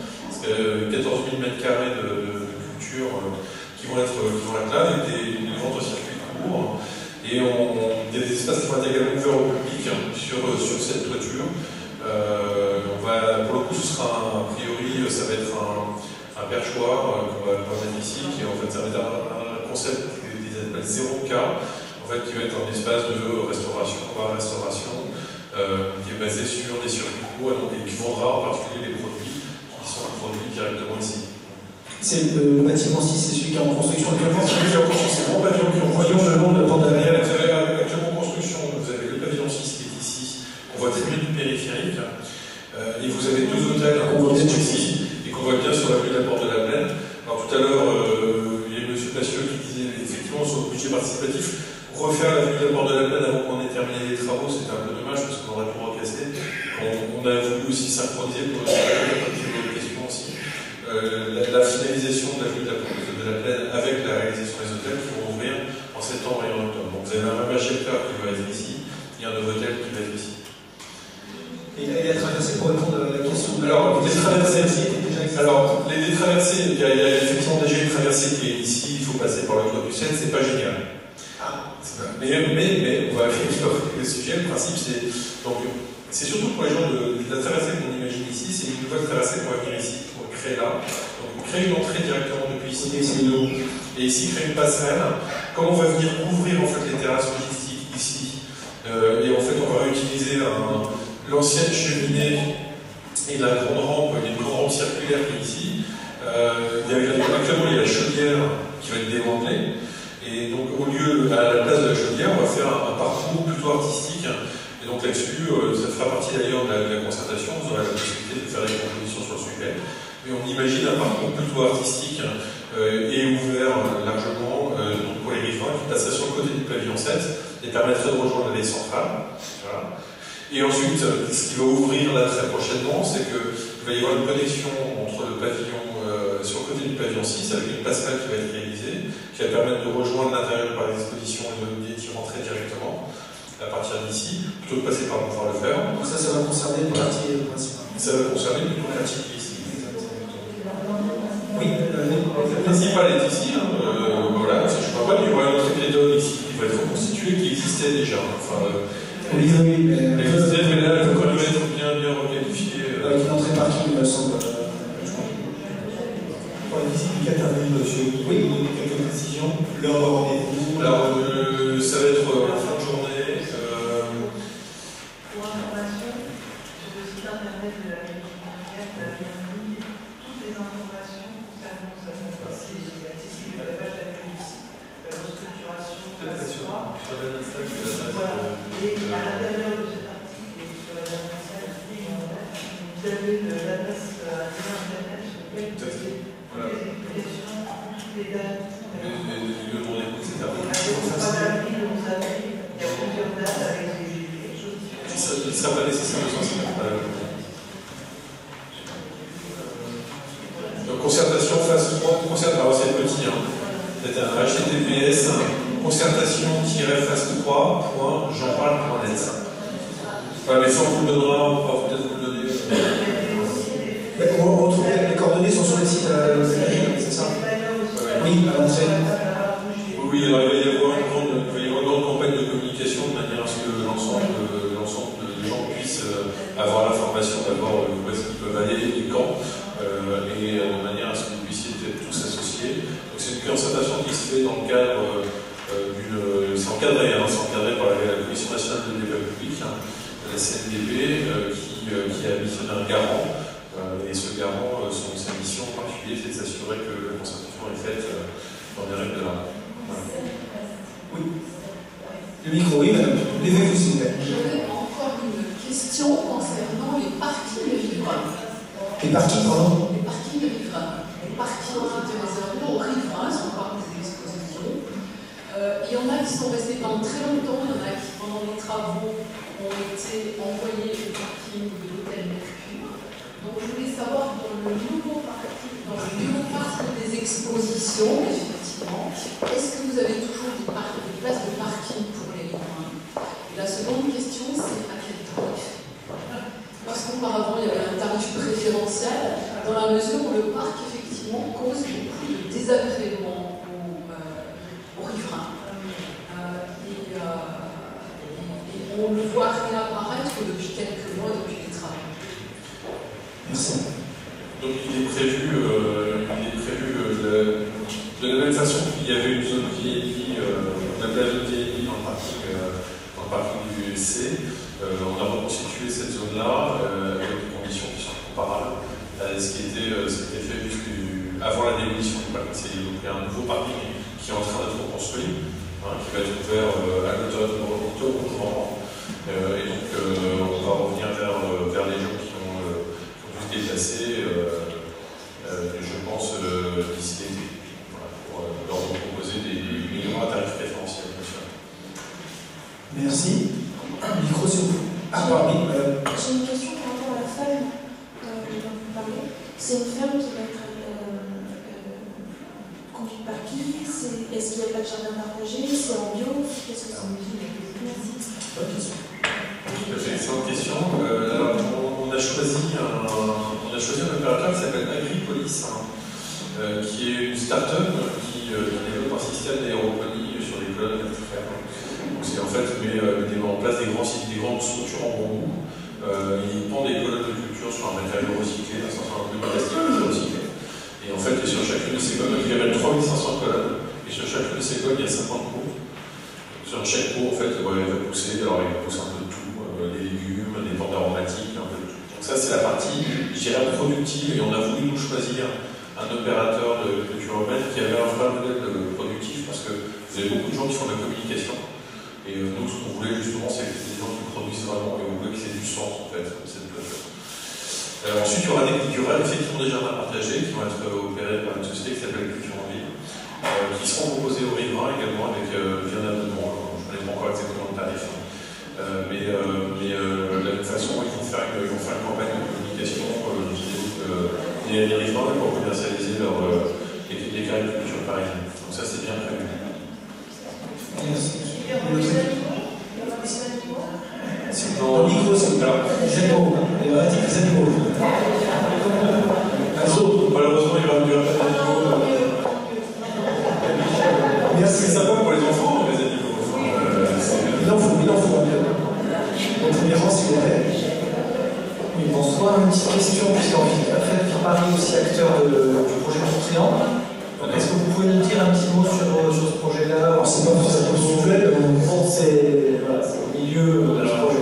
Ville Paris n'est pas acteur du projet Triangle, c'est un des deux actionnaires de Ville Paris qui est actionnaire, qui a la tour Triangle. Ce que je peux vous dire, c'est que c'est un projet qui a reçu un construction, qui est attaqué. Voilà, il y a une procédure qui est en cours, donc je ne sais pas exactement comment va être réglé ce sujet-là. Mais en tout cas, tant qu'il y a un recours, il ne peut pas être démarrage de travaux. Merci. Monsieur. Oui, alors je vais avoir deux questions. Donc je constate qu'il y a une phase de concertation. Comme sur tous les grands projets, la requalification de Montparnasse aussi fait l'objet d'une concertation. Donc on verra sur le site de la mairie du 15e tous les détails qui permettront à chacun de s'inscrire. Il va y avoir des tables rondes, il va y avoir des thématiques, mais je vois malgré tout, un peu après le dépôt du permis de construire, il y a de nouveau une enquête publique. Oui. Donc, mais c'est lié au code de l'environnement parce que la superficie de vos bâtiments dépasse une certaine superficie créée ou... Oui, tout à fait. En fait, le code de l'urbanisme et le code de l'environnement sont deux codes qui s'appliquent aux constructions. Et vous avez, notamment au titre du code de l'environnement, vous avez une obligation de concertation préalable pour les opérations qui dépassent 150 millions d'euros d'investissement. Donc on rentre dans ce cadre-là, et c'est la raison pour laquelle on a engagé cette concertation préalable. Ensuite, quand vous avez une opération qui dépasse 40 000 m² de surface de plancher, vous êtes soumis à enquête publique. Voilà. Quand on est à 45 000 m², et ben on est soumis également à enquête publique. Alors en fait, la différence entre la concertation et l'enquête publique, vous comprenez bien, parce que vous avez consulté quand même plusieurs fois, enfin en tout cas, d'avoir plusieurs fois les informations. Donc le principe de la concertation, c'est que c'est une phase amont pendant laquelle vous avez l'occasion d'émettre des souhaits, des vœux, des commentaires, des remarques. Et ensuite, nous, dans le cadre de notre dossier de permis de construire, on doit intégrer, on doit tenir compte des remarques qui ont été faites. Parfois on ne peut pas, mais en tout cas, on doit tenir compte, on doit répondre en fait aux commentaires qui ont été faits. C'est-à-dire qu'on peut dire, voilà, on a ce commentaire, il est intéressant, on le prend. On peut dire ce commentaire est intéressant, on ne peut pas le prendre. On peut dire, le commentaire, voilà, on choisit de ne pas le prendre, c'est libre. Et ensuite, tout ça, c'est soumis à enquête publique. Mais dans le cadre de l'enquête publique, là, il s'agit plus d'émettre des commentaires auprès d'un commissaire enquêteur qui, lui, doit remettre un avis à la fin de l'enquête publique. Là, le garant, lui, ne remet pas d'avis, il s'assure que tous vos avis ont bien été consignés dans un document. Ensuite, ce document, il nous est remis. Et nous, dans ce document, on doit le joindre dans l'enquête publique et dire ce voilà, qu'est-ce qu'on peut faire de tous ces commentaires. Il faut être contraint de répondre à quelques préconisations qui pourraient être faites par le commissaire enquêteur. Alors, le commissaire enquêteur, il n'y a pas de commissaire enquêteur, c'est juste un garant dans la phase de concertation. Donc, les contraints, le principe de la concertation, c'est que précisément, les commentaires qui sont faits sont joints au dossier d'enquête publique et nous, on doit dire ce qu'on doit en faire. Donc, on répond aux questions. Ça ne veut pas dire qu'on accepte tout, bien sûr, parce qu'il y a des choses qui sont pas réalistes, qui pourraient être contradictoires avec nos engagements vis-à-vis de la ville, qui ne sont pas pertinents pour des raisons de sécurité, etc. Enfin, notre job, c'est de répondre. Voilà. Alors, peut-être une précision, parce que c'est vrai que cette tour triangle intrigue et les procédures sont longues. Donc vous avez dit une procédure contentieuse contre le permis de construire qui a été accordée en avril 2017 par la maire de Paris. Pour votre information, ce contentieux avance puisque une date d'audience a été fixée par le tribunal administratif de Paris le 12 avril prochain. C'est une réunion, une audience publique, pour ceux qui souhaiteraient assister à une telle audience, mais habituellement très peu de personnes se déplacent. C'est au 7 rue de Jouy, à Paris 4e. Et puis ensuite, voilà, on verra bien ce qu'il advient de la décision des magistrats. Alors, il y a eu quand même une avancée parce que on a jugé qu'il fallait utiliser réaliser certaines des installations du parc des expositions pour les Jeux Olympiques 2024. Une loi dite olympique a été votée de mémoire en mars 2018 qui prévoyait des procédures accélérées pour les contentieux, de cette façon de faire en sorte que toutes les installations puissent être livrées avant les Jeux Olympiques. Et assez récemment, au mois de février, on a eu la surprise de voir que ce périmètre était étendu, y compris à la parcelle qui pourrait servir à la construction de la tour Triangle, que peut-être vous pourriez montrer du doigt, qui est en bleu. Voilà, c'est cette parcelle-là. Et du fait qu'elle soit étendue, eh bien, cette loi dite olympique et ce décret prévoient que les jugements, les contentieux sont jugés en premier et dernier ressort, soit au conseil, au tribunal administratif, à la cour d'appel administrative de Paris, soit au tribunal administratif, dans le cadre du contentieux Triangle, et bien le tribunal administratif de Paris a jugé qu'il était compétent, donc il n'a pas renvoyé à la cour administrative d'appel de Paris. Par contre, il n'y a pas d'appel possible. Si une décision est favorable ou défavorable à Unibail, on imagine bien que Unibail, en fait, c'est le porteur du projet, dit à sa filiale SCI Triangle, on imagine bien que celui-ci ira malgré tout, ira après au Conseil d'État, et on peut aussi imaginer que si les associations étaient déboutées, elles chercheraient une faille dans le jugement pour voir si le jugement devrait être cassé en Conseil d'État. Dernière information qui a son importance, c'est-à-dire il y a ce timing pour faire une tour. Je crois qu'il faut en France, avec les horaires préfectoraux, compter 3 ans et demi, 4 ans pour construire une tour. On a l'exemple d'une tour à Londres qui a été construite en 2 ans, mais c'était du fait de la conception elle-même de la tour qui était en 2 bâtiments et qui devait un étage puis l'autre en quinconce, et puis aussi parce qu'en Angleterre, on avait admis que pour réaliser cette tour en 2 ans, on autorisait la réalisation du chantier, y compris la nuit. Donc là, ça paraît peu probable. La ville de Paris avait annoncé que si un jugement était favorable et permettait de construire la tour, de toute manière, les travaux ne seraient pas lancés avant 2020, sans préciser qu'en 2020, il y a les élections municipales. Donc je pense que l'exécutif parisien n'avait pas envie de lancer un programme impactant, et mon image n'est pas bien terrible aujourd'hui, pendant une phase électorale. Si le chantier est lancé en 2020, on pouvait imaginer que la tour pourrait être livrée avant les Jeux Olympiques 2020. S'il y avait une action au Conseil d'État, il n'est pas certain que le Conseil d'État ne rende pas son avis avant mars 2020. Donc on verra bien.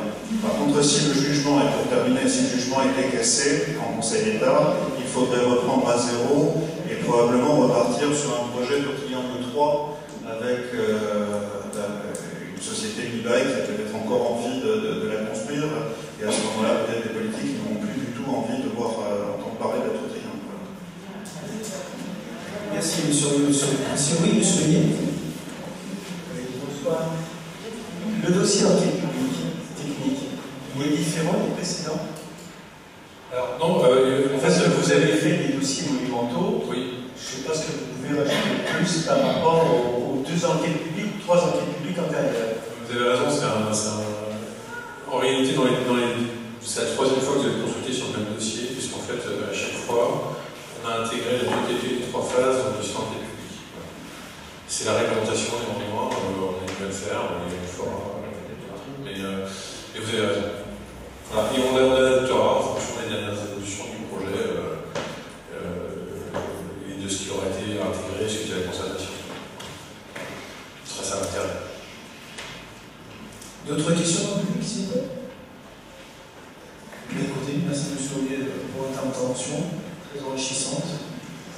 Donc c'est vrai que nous avions, avec la mairie, vraiment un fort vouloir de présentation, parce que ce projet, même s'il n'est pas directement impactant sur notre quartier, l'artère rue de la Plaine, et on le voit avec les travaux actuels, a généré quand même pas mal de nuisances. Et oui, je voulais dire, en fait, il y a ce problème de Triangle, mais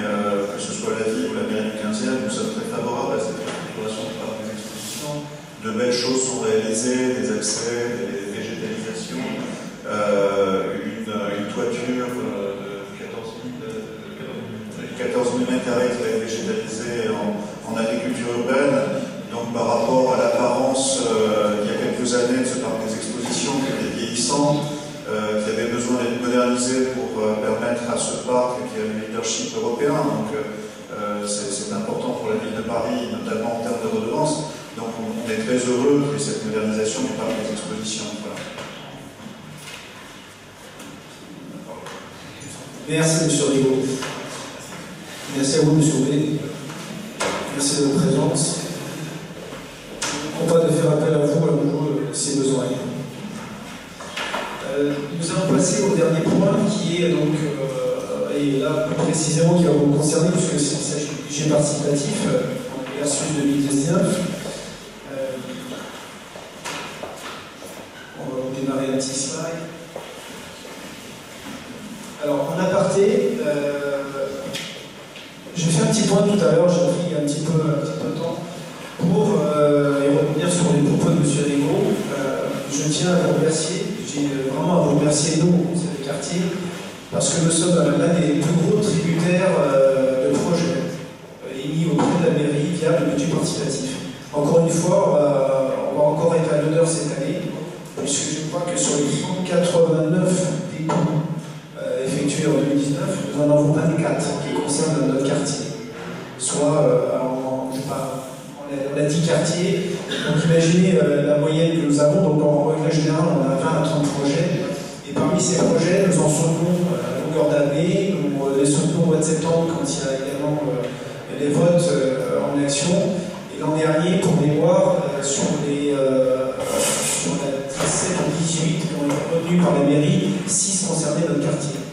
Donc notre quartier, le quartier Georges Brassens. Parmi elles, nous avons vu tout à l'heure le théâtre des marionnettes, que nous avons soutenu place Jacques Marette à l'époque, quand il y avait cette, on va dire, présentation de différents projets qui ont été retenus par la mairie. Encore une fois, tous les projets ne sont pas forcément retenus, mais parmi ceux-là, il y en avait, je crois, une dizaine qui concernaient notre quartier, et parmi ces 6 ont été retenus et donc passés au vote. Donc, au lot de vote. Pardon, la micro.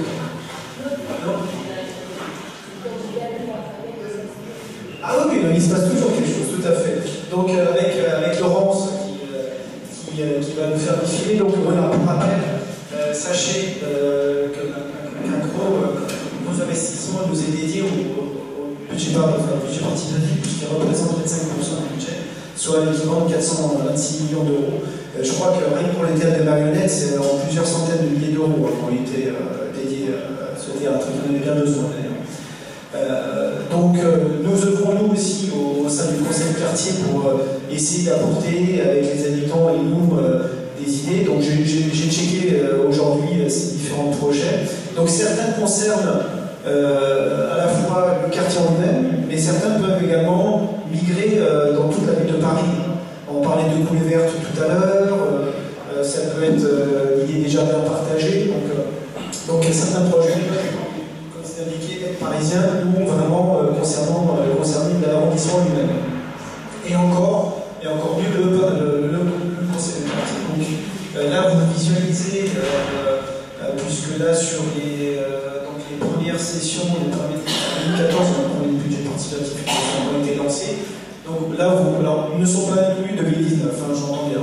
Donc là, vous avez l'ensemble des projets qui sont ou d'actualité ou réalisés. Donc, vous voyez, il n'y a pas de géographiquement parlant, je veux dire, c'est plutôt équilibré. Attention, on parle bien de projets qui ont été retenus, mais non pas qui ont été déposés. Moi, j'ai vu différents projets qui on va dire, concernent l'ensemble des rues, l'ensemble des coins et des recoins de notre joli quartier. Donc,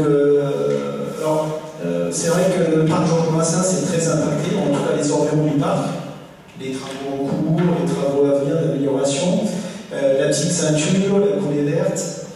Je crois qu'il y a aussi le gymnase rigolo qui a été également retenu l'an dernier parmi les 6 projets. Donc on retrouve aussi sur la chiffre en bas à droite, on le retrouve.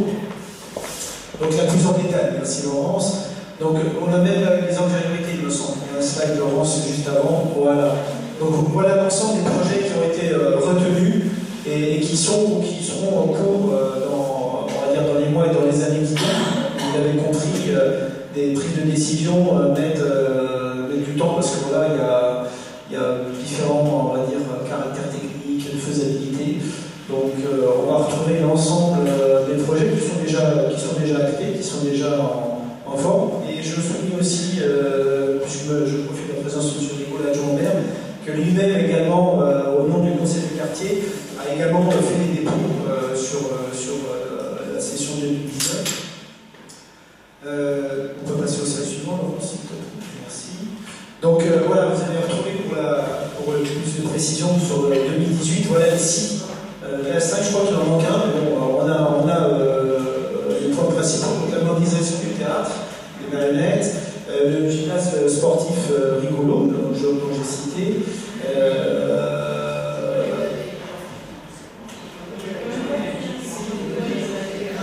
Les éclairages, voilà, c'est ça. Éclairage, exactement, avec des détections de passage. Je ne sais pas si l'élémentaire a été lancé ou pas. Par contre, je crois qu'il y avait si la maison de santé, c'était en 2017, elle a ouvert, mais je crois qu'il me semble qu'il y a un nouveau dépôt. Il y a un nouveau dépôt de dossier qui a été fait pour la maison de santé, que d'ailleurs monsieur le maire a inauguré il y a un peu de temps, il y a quelques mois. Mais je sais qu'il y a un nouveau projet de maison de santé qui est sur les tablettes.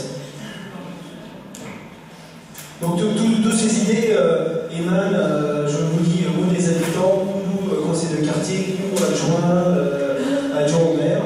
Donc nous essayons de faire évoluer le quartier dans le bon sens. Et c'est vrai que l'intervention de Madame par rapport à tout ce qui est écologique, empreinte verte, c'est vrai que le projet qui a été présenté par Paris est semble-t-il très alléchant sur le papier. J'espère qu'il sera ainsi réalisé.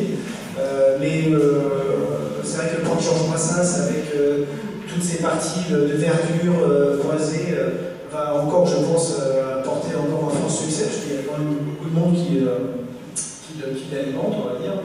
Donc, et nous-mêmes, et je profite de l'occasion, je sais pas si parmi vous, certains sont venus à la fête de quartier 2017. Nous organisons à nouveau une fête de quartier cette année. Nous, conseil de quartier, et membres de cette table, nous allons l'organiser le 22 juin prochain. Cette fois-ci, ce sera un samedi. L'an dernier, nous avons fait ça un vendredi soir, parce que nous l'avons fait sur la halle, l'ancienne halle Livre, qui a eu un franc succès, avec une tombola qui a remporté également l'intervalle. Et cette année, pour un petit peu souligner la nouveauté du parc, nous allons faire au sein du parc, autour du kiosque. Donc prenez rendez-vous pour les dates 22, de 15h à 18h. Et nous aurons l'honneur de vous présenter plein de petites surprises. Donc nous sommes avec la mairie en étroite collaboration, en train de définir actuellement le programme. Donc je vous donne rendez-vous le samedi 22 juin. Merci Yves-Claude. 22 juin, donc après-midi du samedi. Et c'est vrai que la différence du vendredi, on a voulu innover l'an dernier pour un vendredi soir, non seulement parce que là, elle était accessible que le vendredi soir, parce que le samedi et dimanche, elle est prise par le marché au livre. Mais ça a été une belle expérience pour nous en soirée, température agréable, c'est le printemps. Cette année, avec les horaires, on sera plus ouvert encore par rapport aux enfants en bas âge, mais également pour les grands et on va dire les moins grands. Voilà. Je profite aussi de l'occasion. J'ai mis un petit cahier à l'entrée là-bas. Vous avez une communication qui est faite par la mairie avec les différents sujets que nous avons traités ce soir. J'ai mis un petit cahier à votre disposition. N'hésitez pas à mettre un petit mail, un petit mot. Nous, on souhaite vraiment être proches, parce que nous, tout autour de la table que nous sommes tous habitants du quartier. Nous travaillons tous, nous avons tous des activités à côté. Nous prenons beaucoup sur notre temps libre pour nous réunir entre nous, pour acter et organiser des événements en notre collaboration avec la mairie. Donc je veux vraiment aussi vous mettre à l'honneur, non seulement pour des projets de budget participatif, mais aussi nous aider, nous donner des idées, à nous donner des directrices. On a échangé ce soir, je trouve que ça a été vraiment très intéressant, très enrichissant tout autour de la table. Donc si vous avez des questions par rapport en fonction du conseil des quartiers, n'hésitez pas, je vous donne la parole. Oui, madame. Est-ce que c'est une rue intelligente? Attends.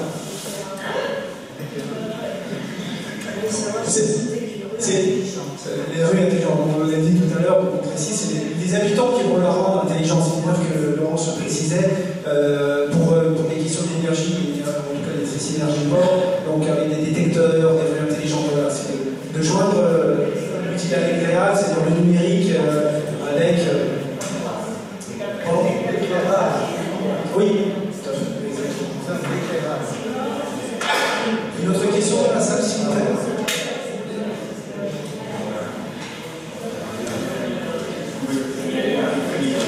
La rue de Frémécourt, c'est un exemple, qui n'est pas forcément dans notre quartier, mais c'est un exemple, oui. Oui, il y avait un parking d'ailleurs, non, c'est ça? Oui, c'est ça. Parking souterrain le long de la rue du commerce. Y a-t-il d'autres questions dans la salle, monsieur là? Oui, bonsoir. Moi j'ai une question qui ne concerne pas les travaux. Est-ce que je peux la poser? Bien sûr, oui, on est ouvert. Voilà, moi j'habite à proximité du parc Georges Brassens et j'ai une question concernant l'activité de l'héliport de Paris. Oui. Voilà, pour savoir ce qui était prévu, parce que nous avons vu apparaître depuis l'année dernière des hélicoptères pratiquement au-dessus de nos têtes. Ils font des allers-retours incessants, je crois, au niveau du périphérique, mais nous, qui habitons à proximité du parc, nous sommes terriblement impactés. Et voilà, je voulais savoir, c'est un peu curieux que les habitants n'aient pas été concertés, que la décision a été prise comme ça, parce que j'ai l'impression que le trajet des hélicoptères a été modifié du jour au lendemain, et donc nous qui habitons Paris maintenant, nous sommes directement impactés par ces trajets incessants d'hélicoptères qui font beaucoup de bruit, et qui, pour nous, les trains, est vraiment une grosse nuisance. Donc je ne sais pas, qu'est-ce qui est prévu? Est-ce qu'il y a des choses qui sont faites au niveau de la mairie? Oui, c'est une question très pertinente, je veux savoir sur les personnes. Alors, il est en projet, mais je vais poser la question à un collègue compétent que moi et je demanderai vos coordonnées pour nous répondre mieux. Mais la volonté de la mairie 15e est maintenant peut-être de Paris et bel et bien de fermer l'hélicoptère, peut-être de laisser un cordon sanitaire, mais ce serait le seul usage qu'on en ferait. Pour l'instant, je note qu'il y a eu peut-être des hélicoptères déroutés et avec un nouveau trajet en attendant du parc Georges Brassens. Et donc, je vais m'enseigner La fermeture de l'hélicoptère, je crois que c'est un projet qui date de la... Oui, mais il n'y avait pas de consensus et il semblerait qu'on arrive à cette solution. Je vous donnerai davantage d'informations parce que là, je me documente à venir voir. Peut-être une précision parce que tout à l'heure on disait, moi en tant qu'adjoint, j'ai posé des projets au budget participatif. Alors je l'ai fait à titre personnel il y a quelques temps de ça, et je suis adjoint de quartier sur 2 conseils de quartier, sur Georges Brassens à Belle Possession, et sur la Belle Possession, les conseils de quartier ont porté des projets suggérés par des habitants, et il fallait bien soit faire un dépôt papier dans une urne, soit mettre en page et transférer la proposition sur le site internet de la ville de Paris. Donc j'ai proposé de le faire, je l'ai fait au nom du conseil de quartier à la possession. Alors ce qui est important, c'est qu'au mois de février, il y a une phase d'idéation. Brice vous en a parlé. Il y a maintenant des commissions qui vont étudier la faisabilité des projets. Et puis il y aura une phase de vote, comme chaque année, qui aura lieu au mois de septembre. Alors sur les slides, il y avait une date. C'est du 7 au 23 septembre, comme chaque année, on compte sur vous pour participer à ce vote, parce que c'est la condition sine qua non pour qu'on arrive à localiser un certain nombre de projets. Il faut imaginer que sur les autres arrondissements parisiens, d'autres projets méritent aussi des tours, mais si vous êtes plus efficace lors de vos votes, on a plus de chances d'avoir des projets sur le 15e et non pas sur d'autres arrondissements. Voilà. Donc il faut absolument compter sur vous, le bouche à oreille et puis quelques démarches. Voilà. Oui, j'ai une question sur les espaces verts pour marcher et courir dans le quartier. Donc, il y a Georges Brassens, la petite ceinture, jusqu'au parcours des Citroën. Et ça ouvre à 8 h en fait, le matin. Donc j'ai bien entendu l'idée de ne pas étendre les horaires le soir, mais le matin c'est envisageable que ça ouvre plutôt à 7 h. Écoutez, on va poser la question. On va faire la question. Pour courir avant d'aller travailler. Alors, nous avions un collègue Marie Kibiana qui est chargé de dispensaire. Je prendrai vos coordonnées tout à l'heure et puis je vous écrirai pour vous dire exactement ce qu'il y a sur les horaires. Il était question, et c'était la volonté de la ville de Paris, d'ouvrir une heure plus tôt les parcs et jardins de façon à permettre justement aux habitants de des pratiques sportives. Alors, j'habite ce quartier, mais je ne sais pas exactement quels sont les horaires des jardins l'été. Si c'était tout à l'heure, il est fort probable que cette heure soit avancée pour la ville de Paris et la mettre aussi une heure de façon à ce que les gens puissent pratiquer leur sport avant de se rendre au travail. Et je prendrai pour madame le coordonnées, je vous écrirai de façon plus précise. Merci monsieur Rigaud, s'il vous plaît. Allez, il y a une petite inquiète. Bonsoir. Bonsoir. Mon point du collège de Cléry. Or, pendant les journées scolaires, pour les jeunes qui sont en cantine, ils n'arrêtent pas de lancer des yaourts par-dessus dans la rue du Lieu-Vin, en face du numéro 1, là où il y a l'arrêt du bus. Alors, je vais demander à la quartier et à les surveillants, pas de oui, est-ce qu'il y a une réprimande les surveillants de la cantine, et puis elle est allée voir également le proviseur. Et donc, il n'y a pas de réponse à la saison, ça du passé, comme ça du passé chez nous, aussi d'accueil. Donc, ça continue encore aujourd'hui. Ça continue. Monsieur Rigaud, présent ici. Alors, à propos du collège Modigliani, les copropriétés voisines se sont plaints de phénomènes de bande avec des enfants qui traînaient au sortir de l'école et peut-être une prise de pouvoir, entre guillemets, de la rue et du secteur jusque tard le soir. Nous avons été sollicités, je dis nous, le maire du 15e a reçu une pétition d'une des copropriétés au mois de décembre et avec un de mes collègues, Hubert Martinez, chargé de la tranquillité publique, nous avons mené une enquête, donc un rapport, j'ai rencontré des gardiens, j'ai rencontré le proviseur, Madame de Rigal, le proviseur du collège de Modigliani, la présidente de l'association des riverains et des commerçants et des artisans de la rétention, et j'ai constaté effectivement que la situation avait gravement dérapé.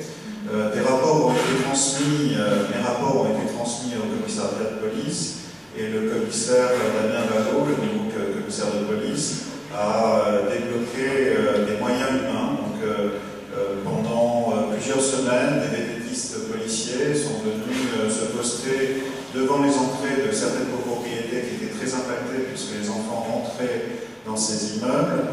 La situation s'était apaisée.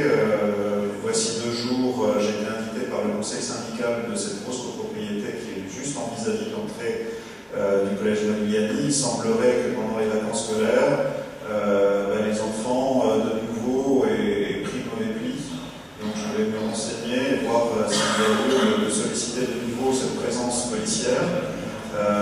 C'est une grosse présence policière, hein, mais ce sont effectivement, c'est assez troublant parce que ce sont vraiment des jeunes adolescents, des enfants qui ont plus de 14 ans et qui n'ont pas de limites et qui pourtant, dans le collège Modigliani, sont studieux. Donc c'est assez étrange. Hein. Madame de Rigal, qui a repris ce collège depuis 3 ans, obtient des résultats plutôt très satisfaisants.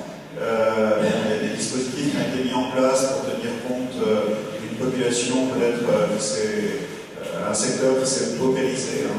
Donc pour maintenir un niveau d'études satisfaisant, on en est au stade où on dédouble toutes les classes, hein, avec une évolution qui n'était pas celle-ci il y a encore 3 ans.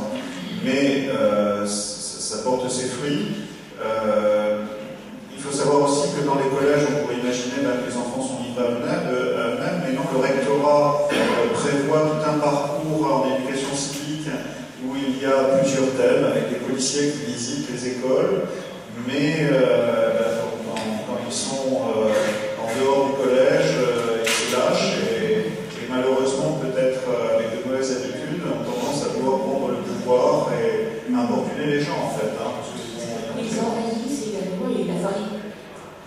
Oui, en fait, il y avait plusieurs points critiques. Il y avait le carrefour de la rue de Chambéry et de la rue des Morillons. Il y avait la rue de Cherbourg et la rue des Morillons, mais comme l'école a sévi, ça ne se délait pas là, il fallait une rue plus loin. Et effectivement, il y a une laverie qui est rue des Morillons et ils avaient tendance à s'installer dans la laverie. Tous ces points critiques ont été transmis à la police, des photos, des films. Alors, on avait des jeunes gens qui insultaient, mais qui menaçaient de mort sans trop penser à ce qu'ils disaient, on imagine bien, parce que ce sont des délits. Et la police a réagi. Donc là, le fait. Alors, ce qu'on vous invite à faire quand vous êtes témoin d'un dérapage, d'un fait, eh bien, il faut appeler la police ou faire le 112, le 17 ou le 112. Ça n'est pas inutile, la police ne se déplace pas systématiquement, mais ils font des statistiques. Là, avec ce qui s'est passé sur le collège Monigliani pendant à peu près 7 mois, et une situation qui s'est apaisée pendant 5 semaines, eh bien, je pense que je n'aurai pas de mal, avec mon collègue Hubert Martinez, à solliciter de nouveau des pistes policiers. Non, mais c'est pas la panacée. Alors, le maire a écrit au préfet de police, l'ancien, il y a un nouveau préfet de police. On espère que les lettres sont transmises, que rien n'est détruit. Le préfet de police avait pris en compte, en répondant au maire du 15e, de l'existence de cette pétition, de cette présence d'enfants qui cherchaient, qui perturbaient le quartier, et puis de cette demande de caméras de vidéosurveillance. Le maire a demandé de nouveau à ce qu'une caméra soit installée au carrefour de la rue des Morillons et de la rue Pension. Le préfet prenait en compte cette demande. Il faut savoir que Philippe Goujon était à l'origine du premier plan de caméra dans Paris. Il y a très longtemps, il n'y avait pas d'adjoint, de maire d'arrondissement à l'époque. Et ensuite, nous avons de temps en temps une caméra, mais c'est vraiment au compte-gouttes. Et les règles ont changé à Paris. Les financements qui étaient assurés par la préfecture de police par le passé, maintenant sont cofinancés avec la ville de Paris. Donc ça suppose l'installation, la liaison avec un PC central et la maintenance. Donc on aura peut-être demain la caméra qui est nécessaire et qui éviterait la présence de ces policiers. Nous avons demandé 2 caméras, une vers la rue Labrousse et une vers le carrefour Morillon-Pension. Ces caméras sont très puissantes, donc on arrive assez facilement à identifier très loin et de façon très nette. Et donc on espère qu'avec ce dispositif, eh bien, on arrivera à retrouver certaines quiétudes qui existaient. Autour des écoles, il y a toujours un peu des enfants qui vont faire un peu de bois pendant quelques minutes à la sortie des classes. Mais là, c'était un phénomène qui perdurait des heures durant jusque tard le soir. Merci, merci monsieur Leroux. Une dernière question, et puis nous allons pouvoir clôturer. Oui, une main se lève. Oui, madame.